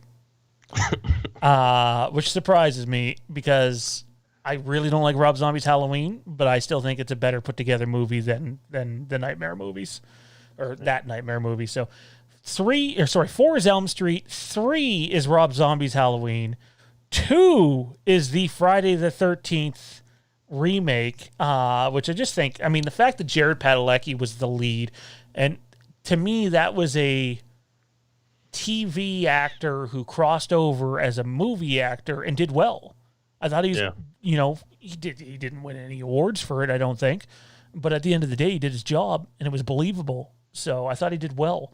And I think, at that time, I think they'd filmed 4 seasons of Supernatural. So he'd already had quite a bit of experience being a lead guy with the pressure on him. Frank Riker sends in a $5 super chat to welcome Michael. Appreciated, Frank. That means a lot. Thank you, Frank. My number one, which was not on the list tonight, because I think we should literally dedicate the whole episode to this movie, whether you love it or hate it, is the 2003 Texas Chainsaw Massacre movie, man. I, for whatever reason, identified with that movie. I saw it opening night. It was like a quadruple date that ended up terrible later that night, and two of the 4 couples broke up. So it was a bad night, and not just for the people that died in the movie, but it was just, maybe it's because of that night, though, and how wild it was that it sticks out so much in my mind. But I just love that movie. I loved Leatherface in that movie. I loved the cast. I loved the prick cop. And, I mean, I know a bunch of young teenager guys are like, oh, Jessica Biel, ooh, or is it Elba or Biel? I think it's Biel in that. Biel. It's Biel. I loved that movie. I think it's better than the original Texas Chainsaw Massacre movie. That's how much I enjoyed it. Some people hate it. Some people go, oh, Michael Bay, fuck him. And I'm usually one of those people, but not this movie. What are your quick thoughts? I don't want to dive any further than that on Texas Chainsaw and where it would rank now if you could redo your list. It would be exactly where you put it. I just thought it was a very well put together movie. I liked the cast in that movie a lot. I liked Leatherface a lot in that movie. Just every point of that movie, there wasn't a situation where I found myself not interested. So it kept me interested. I had pretty good jump scares, not too many, of course, but I liked it. I really did, and it's one, like I mentioned earlier, it's one of the better remakes that I've seen. Yeah, and again, I made I didn't even tell Mike this. I made a gut call to not discuss this movie tonight, just because I'd like to do a whole episode on it, and then we're also doing the watch along for it on our marathon night when it happens in the next month or two. So stuff to look out for. I figured we're going to be talking about that movie plenty, so I just put that in there. I didn't think you were going to put out 1, though. I didn't know where it was going to rank for you, but the fact that it's 1 for you as well, I think that says something. So quickly to the audience, what would you rank Texas Chainsaw Massacre from 2003 out of 10? And how would you rank all 4? Comment in the chat, and it's time for some Q&A. Have some Q&A. I don't know. I think we might have missed a Matt super chat a little earlier. Yes. Matt Whitfield sent in a $10 super chat, and he says, the flashback scene is 60% of how well kills as a whole will be perceived. Yeah, and it's not 60% of the movie. It's more like 15% of the movie, and yet you're probably right, because it's a double-edged sword. We all know there's a flashback, not just because of this channel. I mean, it was very public, 2 years ago now? Yeah. It's, if you ruin 78, if you go back and the mask is super different and you change too much about that year and the way people perceive that first movie, even though it's not my favorite, you immediately lose a ton of your audience. So you got to do it right, because you fucked that part up. I don't think they're going to give the rest of the movie a proper chance. Hey, Sean, I don't know if you know the answer to this, but are they using the mask for the flashback scene, the one that James Jude Courtney uploaded himself in? I don't know. What do you mean by uploaded himself? Like he uploaded a picture on Twitter with an original mask on, all white mask. It was a while ago. Was this during his costume fitting? Maybe. I want to say yes. If it was the costume fitting, no, it's not that mask. That's just something they had lying around. Gotcha. And it's not like the original mask used, because it looks like fucking dog shit now. And they don't own it. But the mask, it looks like the 1978 mask. You'd have to go through it with a fine-tooth comb to pick out the differences between the masks. And I think people are really, people that are just, get Frank Riker-sized boners for hot tubs, but with the Halloween mask, the original one, the Shatner, I think they're really going to like what they did with this, man. And a lot of people go, oh, well, they got a different actor to come in to play him in the flashback because of his hands. I'm just like, wow, that's your theory because of his hands? You know, this is Christopher Nelson, an Academy Award-winning makeup artist, and you don't think he can make old hands look young? Come on. Yeah, that's one of the reasons why I'm not too nervous about the mask and things like that, because I really love his work. I don't know, I just love the 18 mask, and I'm just not too worried about the flashback mask. I think he's going to do a service. I really do. Absolutely. We got Alex in here with 10 out of 10 for the Texas Chainsaw Remake. Solid gives it an 8 out of 10. Melissa has Texas Chainsaw second on her list. Aaron's an 8 out of 10. Get Gronk hasn't seen any Texas Chainsaw Massacre yet. 6 out of 10 for John, which is more than Halloween and Nightmare. Kieran's off for the night. Good night. Well, good night, Kieran. Take it easy. Hope you and the Leprechaun, your buddy the Leprechaun, do well. Texas Chainsaw Massacre 2003 gets an 8.75 out of 10. And that one was from Mean Dean. Troy with an 8 out of 10. Kat with an 8 out of 10. 4 out of 10 on Halloween. And Dean's top 4 is going to be the Elm Street Remake at 4, Halloween at 3, Friday at 2, and Texas at 1. Wow, that sounds familiar, Dean. Sounds very familiar. Melissa Todd says, where did Tommy go? He left right away. Tommy's right there. He's saying goodnight. I mean, we're kidding. We killed him. No, I'm kidding. We couldn't afford Tommy and Mike. So, Tommy's here. Tommy's not going anywhere. Yeah, so that's going to do it, guys. That's the show. 1 hour and 25 minutes of fun horror talk for all you. And I know Mike has a couple of dates in June, I believe it is, that he won't be here on Thursdays. But I believe he's here next Thursday, so we're going to get Mike on with a couple of the other hosts, and it'll be time to see how we both click, or how Mike clicks with a roundtable and not just me. Appreciate you doing this, man. Looking forward to it. Happy to have you, and not only is Fandom Empire, but the community as a whole is better for having you. Awesome. Thank you for having me, man. I can't wait. We're going to have some great shows together for sure. It's going to be a lot of fun. Don't forget, last time I'm going to mention this, Fandom News Now's next. Don't go anywhere. I'll be a little window in the right-hand corner. Mike won't be here, but Mr. Zach Arnold, the host of the IPC Podcast, is coming up with Fandom News Now. Take it easy, everybody. Lampkin Lane, Sunday, 9 p.m. Eastern. We're talking the returning Halloween cast. And then Tuesday, Fandom Empire Live. And up next, Fandom News Now. For Mike, I'm Sean. For the chat mods, Tommy, Jade, Frank Riker, Toronto Freddy, Kieran, and Mr. Matt Whitfield. Good night, everybody. We'll see you on Fandom News Now. Sorry. Getting ahead of myself. Mike, since I don't have any of your stuff there, where can everybody find you at?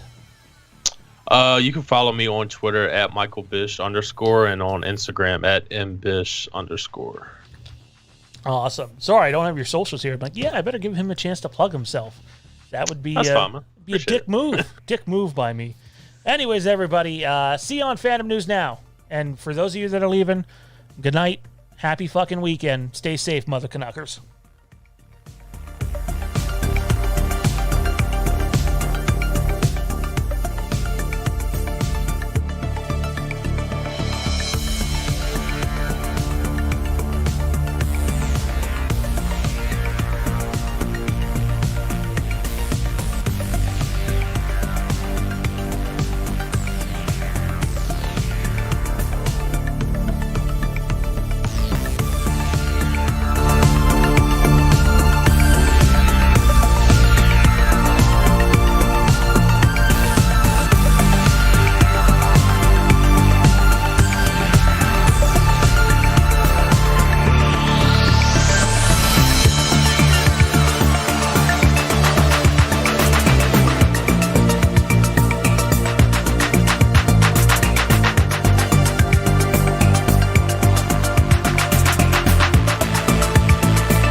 Play something.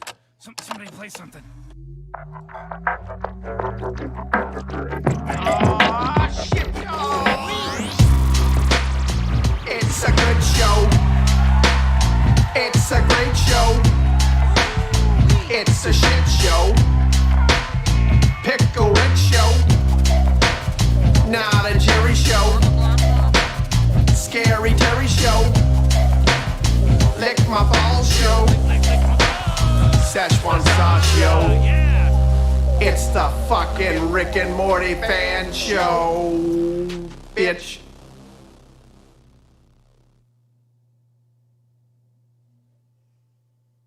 Play something. Somebody play something. Oh, shit, It's a good show. It's a great show. It's a shit show. Pick a which show. Not a Jerry show. Scary Terry show. Lick my balls show. Szechuan sauce show. It's the fucking Rick and Morty fan show, bitch.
Hello, everybody.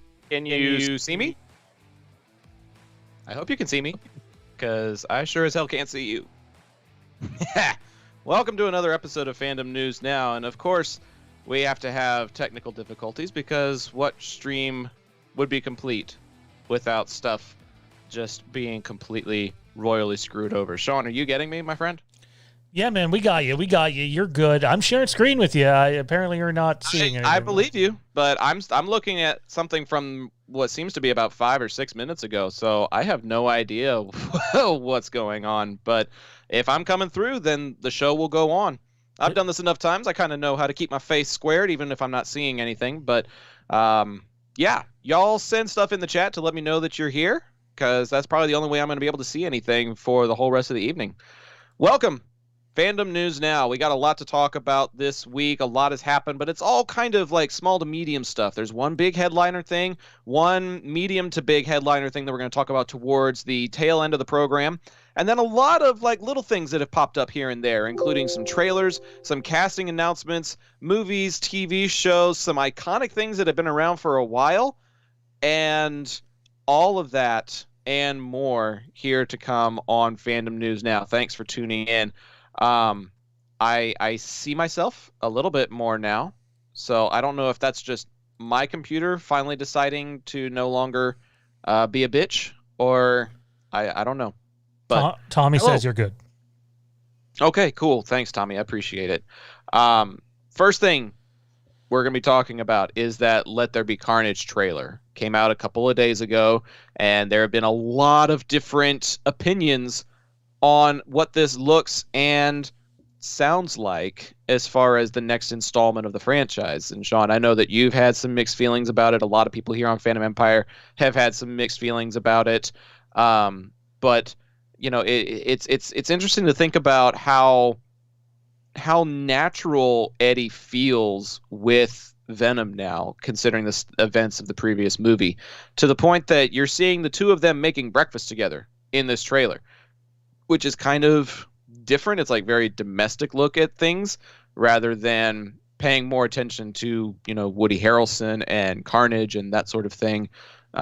Some people didn't care for the domestic side of things.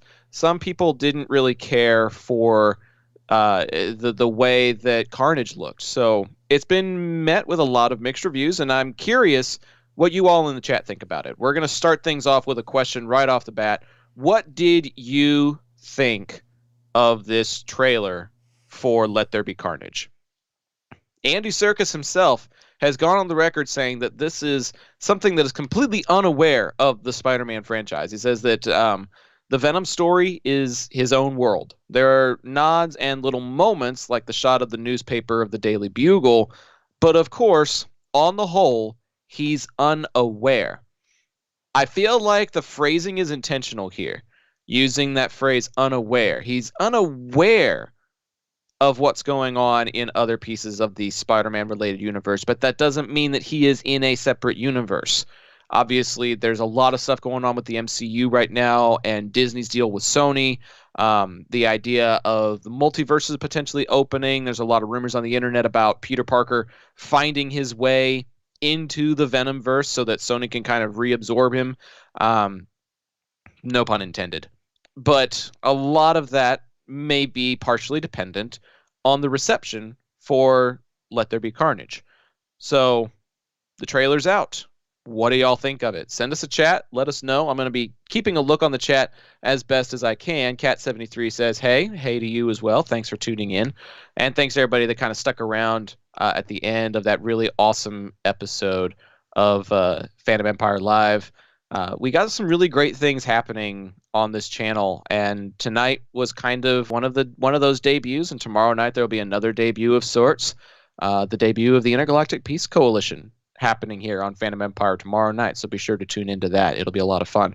We're going to be doing some top 5 discussions, we're going to be doing some giveaways, we're going to be talking about the Bad Batch, and so much more, so be sure to be there for that. Next point of conversation, Melissa Todd says boo to probably the trailer. Hopefully not to me. I know my show is still kind of new, but come on. Moving on to the next point of conversation, Emily Blunt has said that she is not interested in the role of Sue Storm for this Fantastic Four reboot.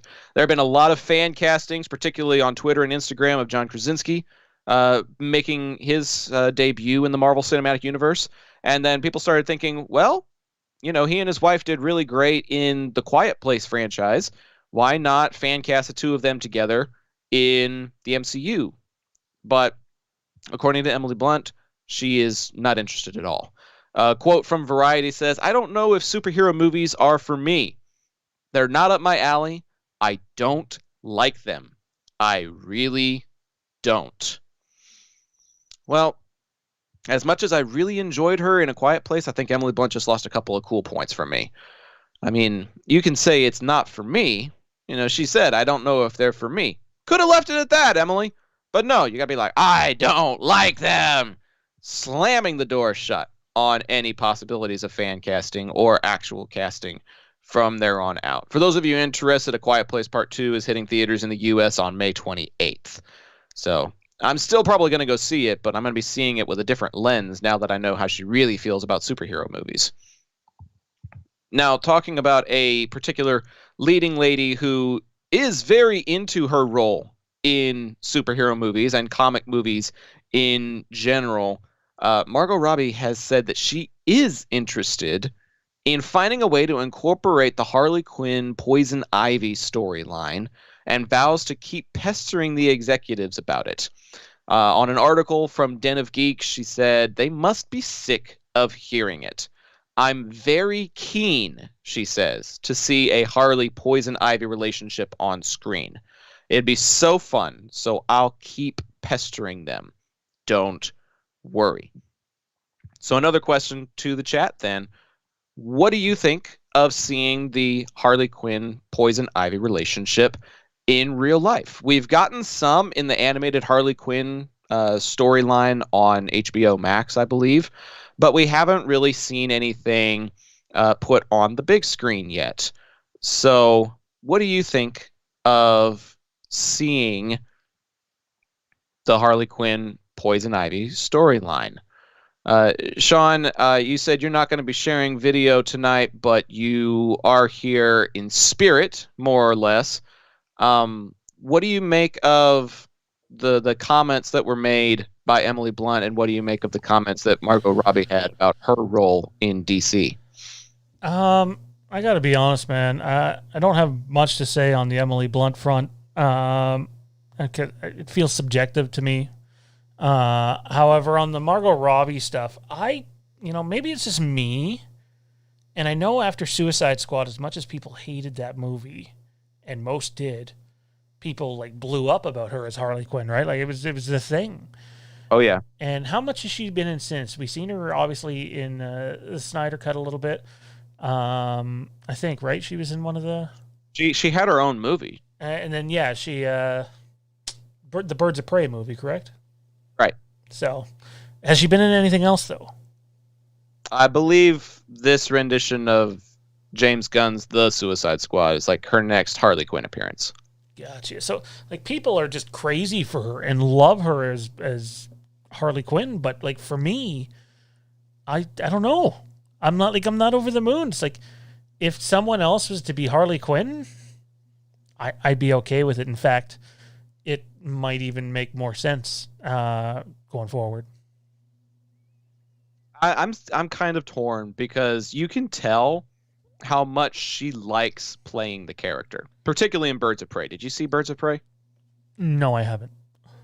She really enjoys playing that role. The movie itself wasn't all that great, not in my opinion, but the way she embraced the character and the role and kind of formed her own identity, basically. Like her identity had been so wrapped up in the Joker, which is kind of the way it is in the comics, but her identity had been so wrapped up in that it took breaking her away from him and kind of doing her own adventure for Harley to actually seem like her own character. And I think she finally did that in Birds of Prey. So it'll be interesting to see what she does in this film as opposed to what she did in the previous Suicide Squad movie. There's an interesting balance, I feel like, in taking some of the stuff that was from the previous movie, but also finding ways to make it different and unique. And that is something that this movie is definitely going to be. Going to the next point of conversation for the evening, the Suicide Squad officially got its R rating that everybody was expecting just a couple of days ago. And the MPAA description for it says that the reason it's rated R is because of strong violence and gore, language throughout, some sexual references, drug use, and brief graphic nudity. So basically, anything that a movie could be rated R for, it is going to be rated R for.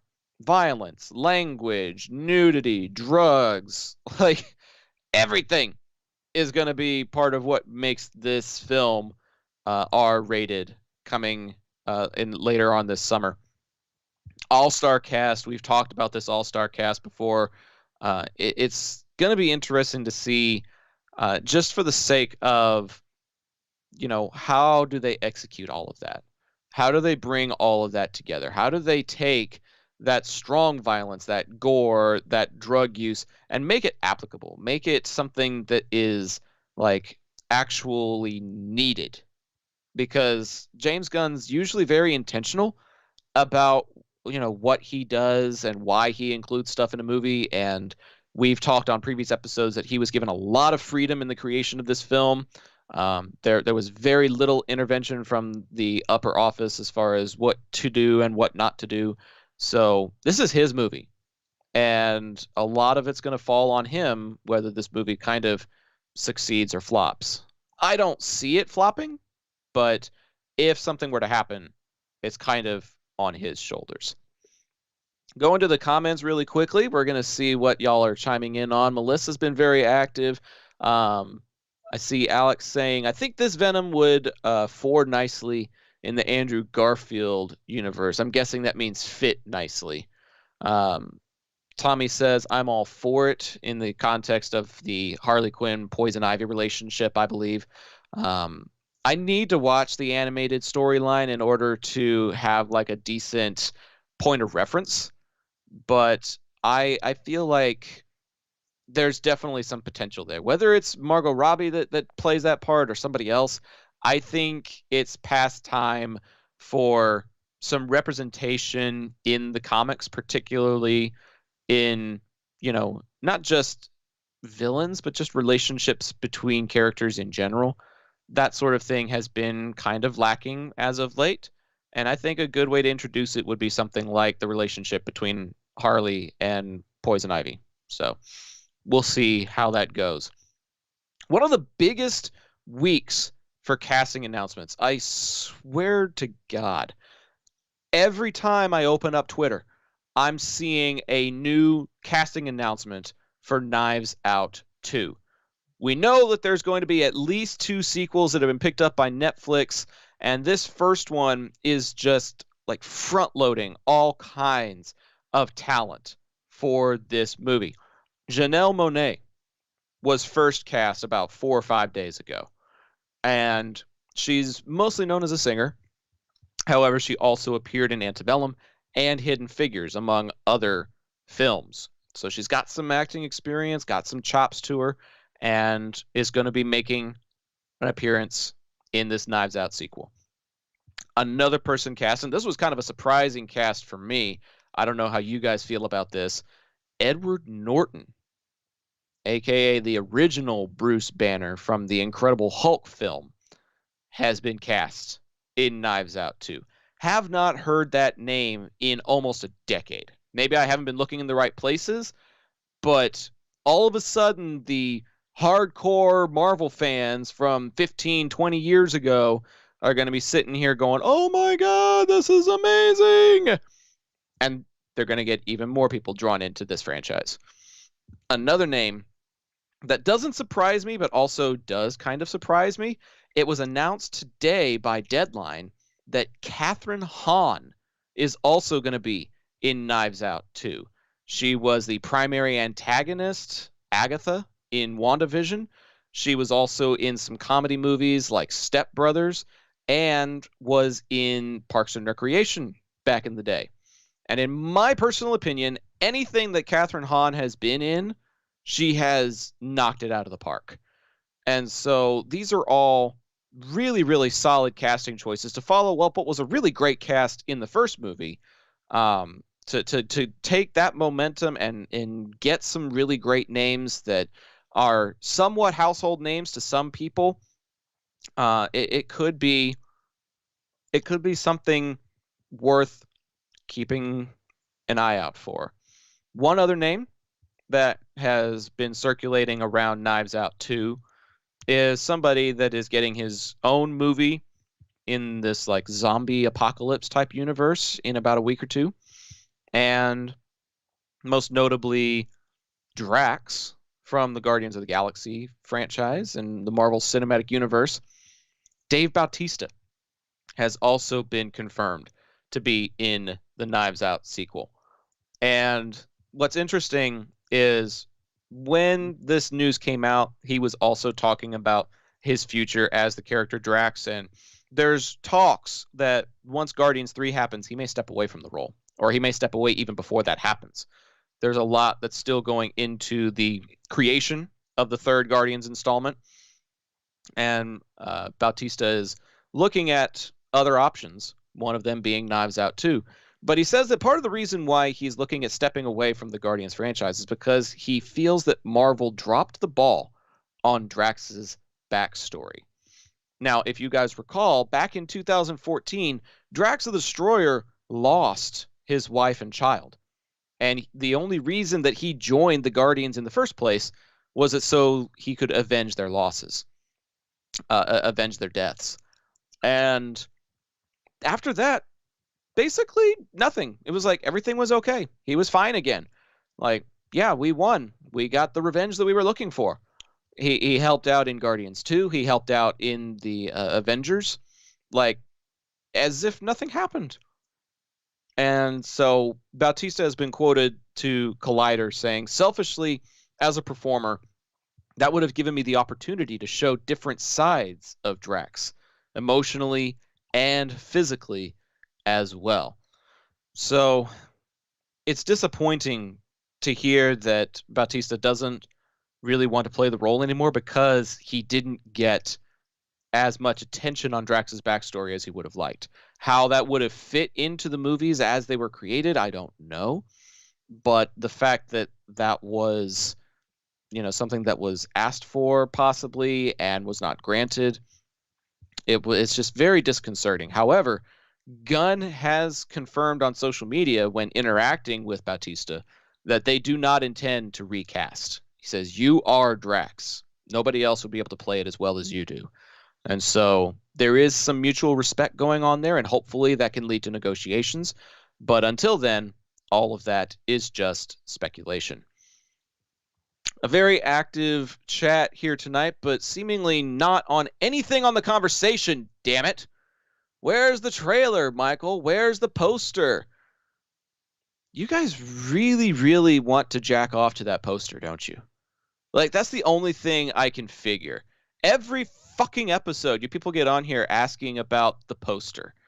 And it just, I don't understand it unless you just want to look at it and then orgasm to it. That's the only explanation I can find. I think this crowd here, with the exception of maybe Solid, who really does want that poster bad, is saying it as like a shtick, a shits and giggles thing. Because there is literally people, I know you don't follow the Halloween franchise too much. There are people that have been going on for months, man, on Facebook that not only do they want the poster and they want it now, but they say they owe us the poster. We deserve the poster. It's owed to us. They owe us that. And it's just like, what? So we have some fun with that here on the channel. You don't owe people anything in this business. You don't owe them a damn thing. And there's my hot take for the evening. I was actually going to have that exact same take on your Dave Bautista conversation. I mean, I think he's a better actor than I thought he ever would have been. I used to follow him when he was in WWE. Right. I thought he was great in Blade Runner. But they don't owe him a damn thing. He was a hired gun. Shut up and do your job. And if you don't want to do it for a lot of money that Disney's going to pay you, then move on. Yeah. I mean, I think it would have been interesting to see something more about Drax's backstory. I don't feel like it's crucial to the overall plot of where the MCU is going.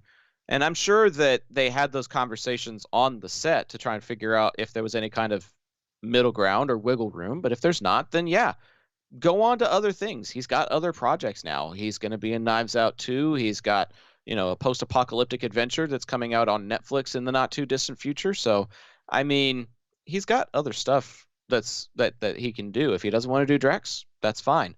But it was encouraging to hear that, Gunn doesn't intend to recast, because we've all seen how well those could be received. You can have the Mark Ruffalo experiment, or you can have people that just make memes and jokes out of the Rhodey recast that happens between Iron Man 1 and 2. So, it's kind of a hit and miss thing.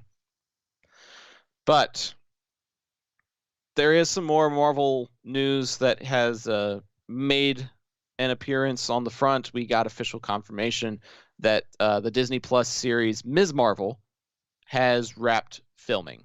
It wrapped about a week ago, and as per the announcement from Feige way back when he was talking about this, all like back in November, December, something like that.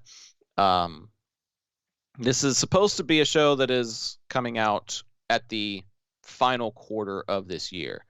So there will be something to look forward to this summer, maybe a teaser or a trailer like what we got with Loki. But since they just wrapped their filming, we're not going to be seeing much of anything from this until very, very late in the year. Here's one of the other big pieces of conversation that has happened this week, and I'll talk to you about it in just a second because I got to take a second to laugh at Toronto Freddy's comment. Oh, somebody gets my humor. Thank you. I appreciate it. Because I wasn't trying to actually attack you guys, and I apologize if I came off that way. Melissa says, it's okay, Zach. We love you. Thank you. I appreciate that. Chris says, as disappointing as the delay was, it really has come around again fast. Solid Saturn. I don't want the Kills poster. I just need the Kills poster to breathe, to know I'm alive. Okay, deep breath. 1, 2, Bloody 3. hell, that's deep. Fuck.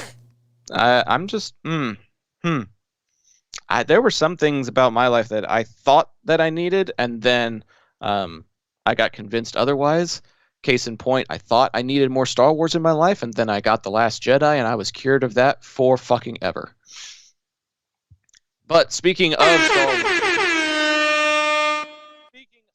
Star Wars, thank you.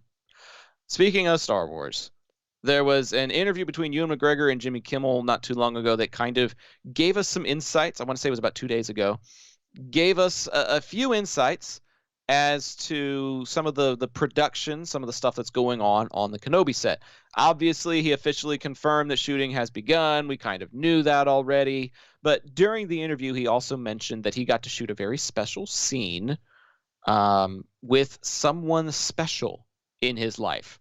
Didn't go into detail, didn't really, give any spoilery intel during this type of interview. Obviously, with an interview like Jimmy Kimmel, you're doing it just to kind of promote, just to hype, but you can't really give anything away. And so, he mentions that he got that special scene that he got to shoot on Star Wars Day. So I'm kind of interested now to see that scene whenever it comes out, because I'll know that scene was shot on Star Wars Day and be like, oh, wow, they shot this on May the 4th. That's really cool. So having that context will actually be kind of cool whenever we finally figure out what that scene is. But again, he was being very vague about it. And he did kind of mention how nice it felt to be back in the costume, but also noted how the wardrobe might be a little bit different. It might not be what we saw from him in the prequel trilogy, because we're getting closer and closer to the Alec Guinness phase, the Alec Guinness type of wardrobe. So there's the possibility of seeing something that's a little more cloak-like rather than, Jedi Master robes like what we saw in Revenge of the Sith. The one other thing that Kimmel asked him, and he had to backpedal on this one, he asked if Darth Vader's trailer was bigger than his. And he said something to the effect of, I haven't been in his trailer. Which would imply that Hayden Christensen has a pretty sizable role if he's got his own trailer. So those are just a few of the things that we can kind of read between the lines on from this interview, that Hayden Christensen does indeed have a trailer, which means he has a pretty sizable role in this filming. Filming is well underway, and a special scene has happened that was recorded back on May the 4th. So, little tidbits here and there, but every little piece of insight that we get, I think, gets me a little bit more excited for this series. And Sean, I know that this is something that has been discussed off and on here on the channel to certain varying degrees, but I'm thinking, just based on what we know and based on the timepiece that it's in, this is shaping up to be something pretty special. Yeah, I can't wait for it. I was really hoping Hayden had an opportunity to, maybe get an episode or two where he's just in it a little bit, and it seems like it's going to be much more than that. I think people are going to jump to the conclusion, oh, well, since we do believe it's going to be him in the Darth Vader costume, too, at times, I think people are going to be, oh, it's Vader. I really do believe we're going to see our first live-action Clone Wars in this show, and we're going to revisit some stuff from Obi-Wan's past. So it remains to be seen if or when that happens.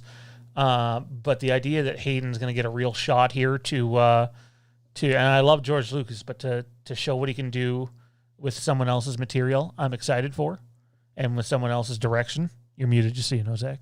But yeah, I'm excited for that. And wardrobe-wise, I think by the end of Kenobi, he's going to be closer to Alec Guinness.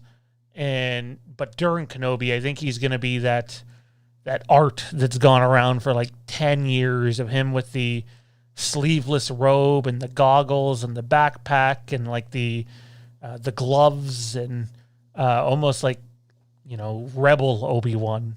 And if they don't go that route, I'm pretty sure they're going that route. But if they don't, I could see him being just dressed like a civilian, as if he was trying to fit in before going back to the Jedi way sort of thing. So I don't think we're going to start at the Alec Guinness point, but it would make sense for him to end at that point, depending on if we're going to get another Kenobi series 5 or 7 years from now. I mean, I feel like anything's possible, especially with Disney.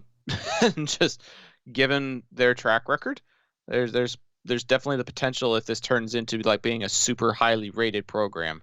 But I'll have to wait and see, I suppose. Now, this announcement or this news kind of coincides with the announcement that came out, I believe it was yesterday or 2 days ago, that Star Wars Celebration is being moved up from August of next year to the weekend of May 26th through 29th. So you're coming up on like Memorial Day weekend type of thing, and moving it up a couple of months, to me, implies that there's something coming out that fall, maybe even Kenobi, that they are trying to hype up, and they don't feel like August is enough time before the turnaround and the release of whatever it is that they're trying to hype up. So, in my estimation, it's not because things are expected to open back up in California sooner. It's not because, they did like a straw poll and they found out that more people would come on, May 26th through 29th than they would in August. Like, this thing sells out year after year. So my only estimation would be that there is something big, maybe like a scene or a clip or a headliner panel, maybe even the whole first fucking episode for all we know. But there is something big that is going to be dropping in May in order to get people excited for something happening in the fall/winter. So that is something to look forward to. And from what the announcement said, anybody that has already purchased tickets for August will just be automatically included in the admissions for May. Their tickets are still valid. And if somebody wants a refund, then they can actually do that right now by going to StarWars.com. I don't know why anybody would do that unless there's a conflict with work or something like that. Because if you've already got the tickets, it sounds like this is something that you're not going to want to give up. If I can chime in here for a second, I absolutely think it's Kenobi. I think that if you did it in August and Kenobi came out in October, that's a bit late for a first trailer. But why not pull up Ewan McGregor and Hayden Christensen and everybody else that's going to be in the show on stage? And like, you can already tell if you look at how Mandalorian's marketed, if you look how Book of Boba Fett started to be marketed, Clone Wars, Bad Batch, but the way they're handling Kenobi, not just the filming, but what they've said about it so far, is different than any of the other projects that have come out so far. It's more like a movie. It feels like a TV event series rather than a season of TV. And I think that it is Kenobi. And you might get some stuff about Patty Jenkins' movie, The Cast or something. But Kenobi's going to be the draw there, and it'll probably be something big. That's something to look out for. If you don't have tickets yet, try and see if you can snag some, because it sounds like that's going to be a pretty big deal. My problem is I feel like it's going to be a tight window between California reopening and everybody going to Anaheim for this event. I know that the CDC just released an announcement that people who have been vaccinated are okay to go without their masks in public. Big step. But I just don't know if we're in a place where we can look at basically 1 year from today and say that we'll be ready to open up California by then. I think there will still be some restrictions. There may be a lot of people that are still going to be going and maybe even selling masks as vendors. I just don't know if that's going to be completely out of our culture a year from now, especially considering the way there's like a whole new outbreak in India, a lot of variant strains that are just causing devastation across that country. The world has not recovered. Canada is still on lockdown, as you are well aware. So I just don't know if 1 year from today is really a viable option. I think it could be. But considering how many international travelers try and come to something like this, I think it still could pose problems for something like international travel. It could pose problems for population control and, how many people you can have in the venue at a time. Are people going to have to wait outside? Are they going to have to do it like in circuits where they do the same panel a couple of times so that people can get to enjoy it? There's a lot of logistics to work through, and I just don't know if they'll have it all figured out a year from now. But I guess time will tell.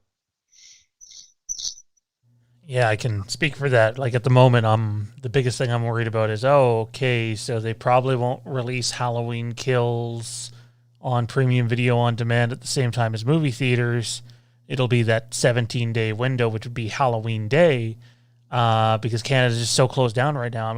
I'm hoping we get opened enough so that I can see this movie, a movie that the channel has covered so much, at the same time or slightly before, the rest of our audience gets to see it. But that won't even be an option unless things change here fairly quickly. I mean, it's almost June. Yeah. Yep. Time is running out. My girlfriend was talking to me about this the other day. She's like, can you believe it's already middle of May? And I'm like, shut up. I just finished my class. I'm just now getting on summer break. Like, I took my final exam on Monday, and here we are on Thursday. And I'm like, don't talk to me about that. I'm not ready to talk about how over the year is. I'm just thinking about how over the semester is. But, well, it is kind of crazy to think about. Solid Saturn says, I think the U.S. will probably be back to normal faster than Canada. No doubt. Normal is just a setting on our dryer, though. Like, I don't even know what normal is anymore. My life has never been normal, and COVID has been nothing but normal. So normal is kind of a subjective adjective there, Solid. I think normal's gone. I mean, I would kind of tend to agree with you, unfortunately.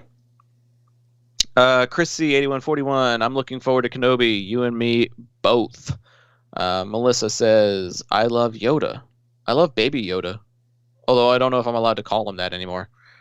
But If that's Johnny another was thing here, to keep he'd our be... eyes open for. I'm pretty sure Mando has been in the works and nobody's been talking about it. So we'll have to wait and see what happens with that one there. But we're getting close to the end, so if you've got stuff for the Q&A segment, go ahead and send that in. If you got any super chats that you want read, go ahead and send those in as well.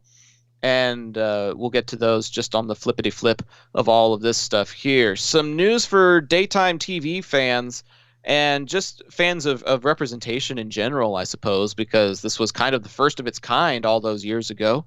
But it's been officially confirmed that when Ellen's contract expires in 2022, so too does the show.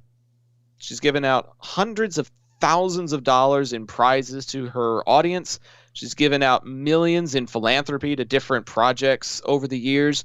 but she says that it's not challenging anymore, and she wants to try and find something that will challenge her as a performer. A Friends reunion is coming on May 27th, so 2 weeks from today. HBO Max is going to be having a reunion special where they get on the couch and they talk about the show and the impact that it had on their lives, and they're bringing in a lot of guests that are going to be also discussing what kind of impact it had on their lives. You'll see people like Elliot Gould and Tom Selleck and James Michael Tyler, alumni from the show, making, guest appearances talking about their experiences on the show. And then you'll have a number of other famous guests like James Corden, Justin Bieber, Mindy Kaling, Kit Harington, Christina Pickles, and so many more. So there's going to be like a big round table. You thought our round tables were impressive. There's going to be an even bigger one talking about that show. And then a couple of other things that are finishing more or less. Sonic the Hedgehog 2 just finished filming, and we got official confirmation not too long ago that the hit TV show This Is Us will be finishing after 6 seasons. I've seen a lot of white people on my Facebook feed that really, really love that show. I never got into it because every time somebody got really emotional over it, I was like, yeah, you would not do well watching Game of Thrones. I'm sorry.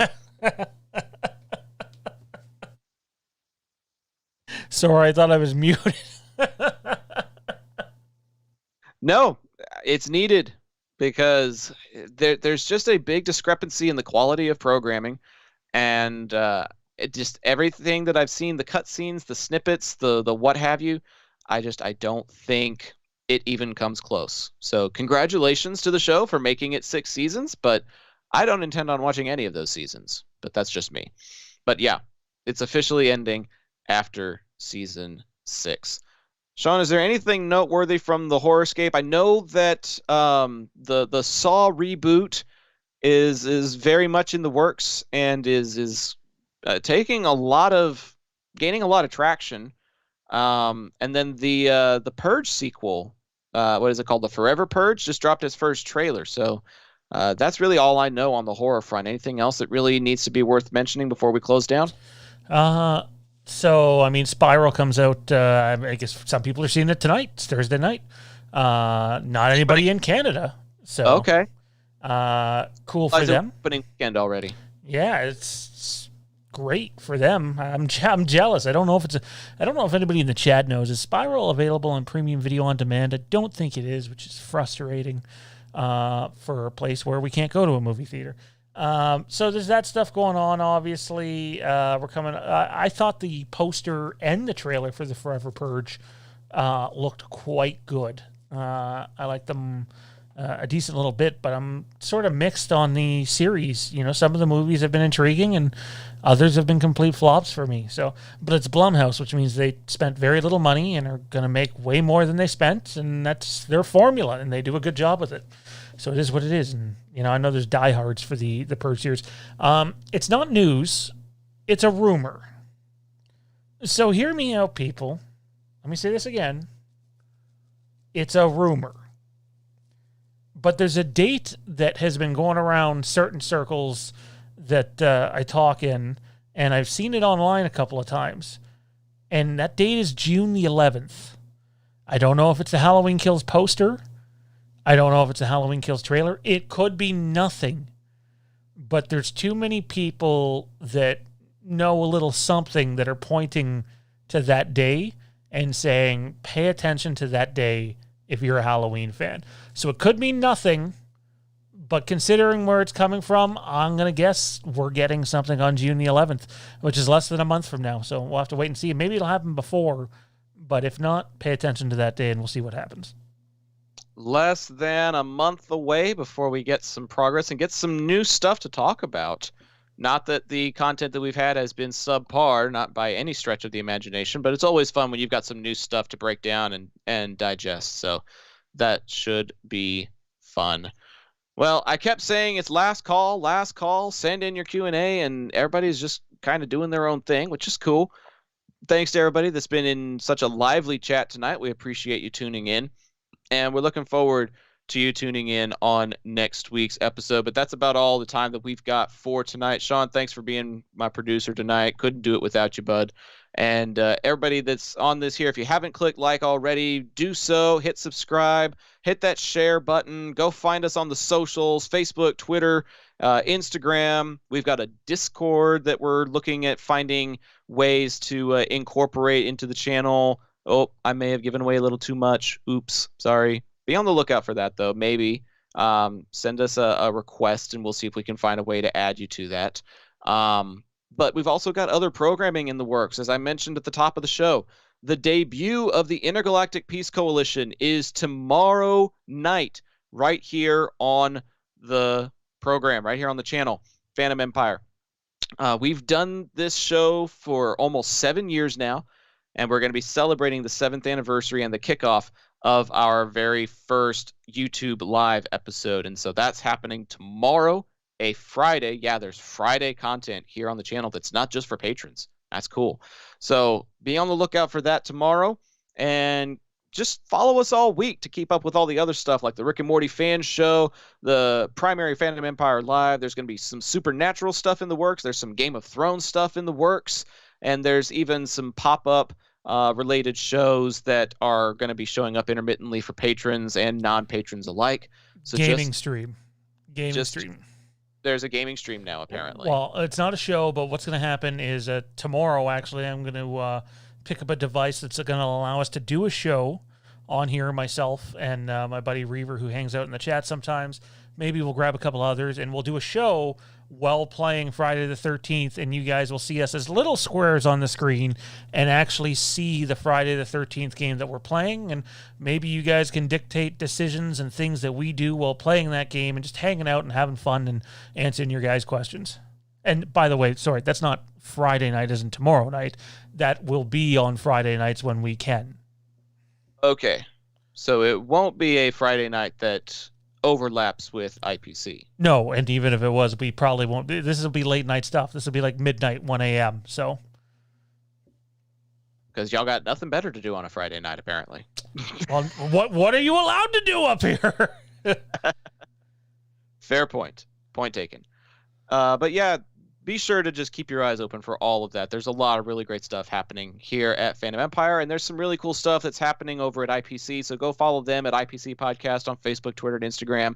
And as always, you can follow me on all the social media platforms at Zach the Voice: Facebook, Twitter, Instagram, Snapchat, Twitch, Discord, Venmo, you name it, I'm there. So go follow me at Zach the Voice. But I think that's all we've got for tonight's episode of Fandom News Now. Thanks for tuning in. We'll see you next week. But until then, I'm Zach Arnold, and that's Fandom News to me.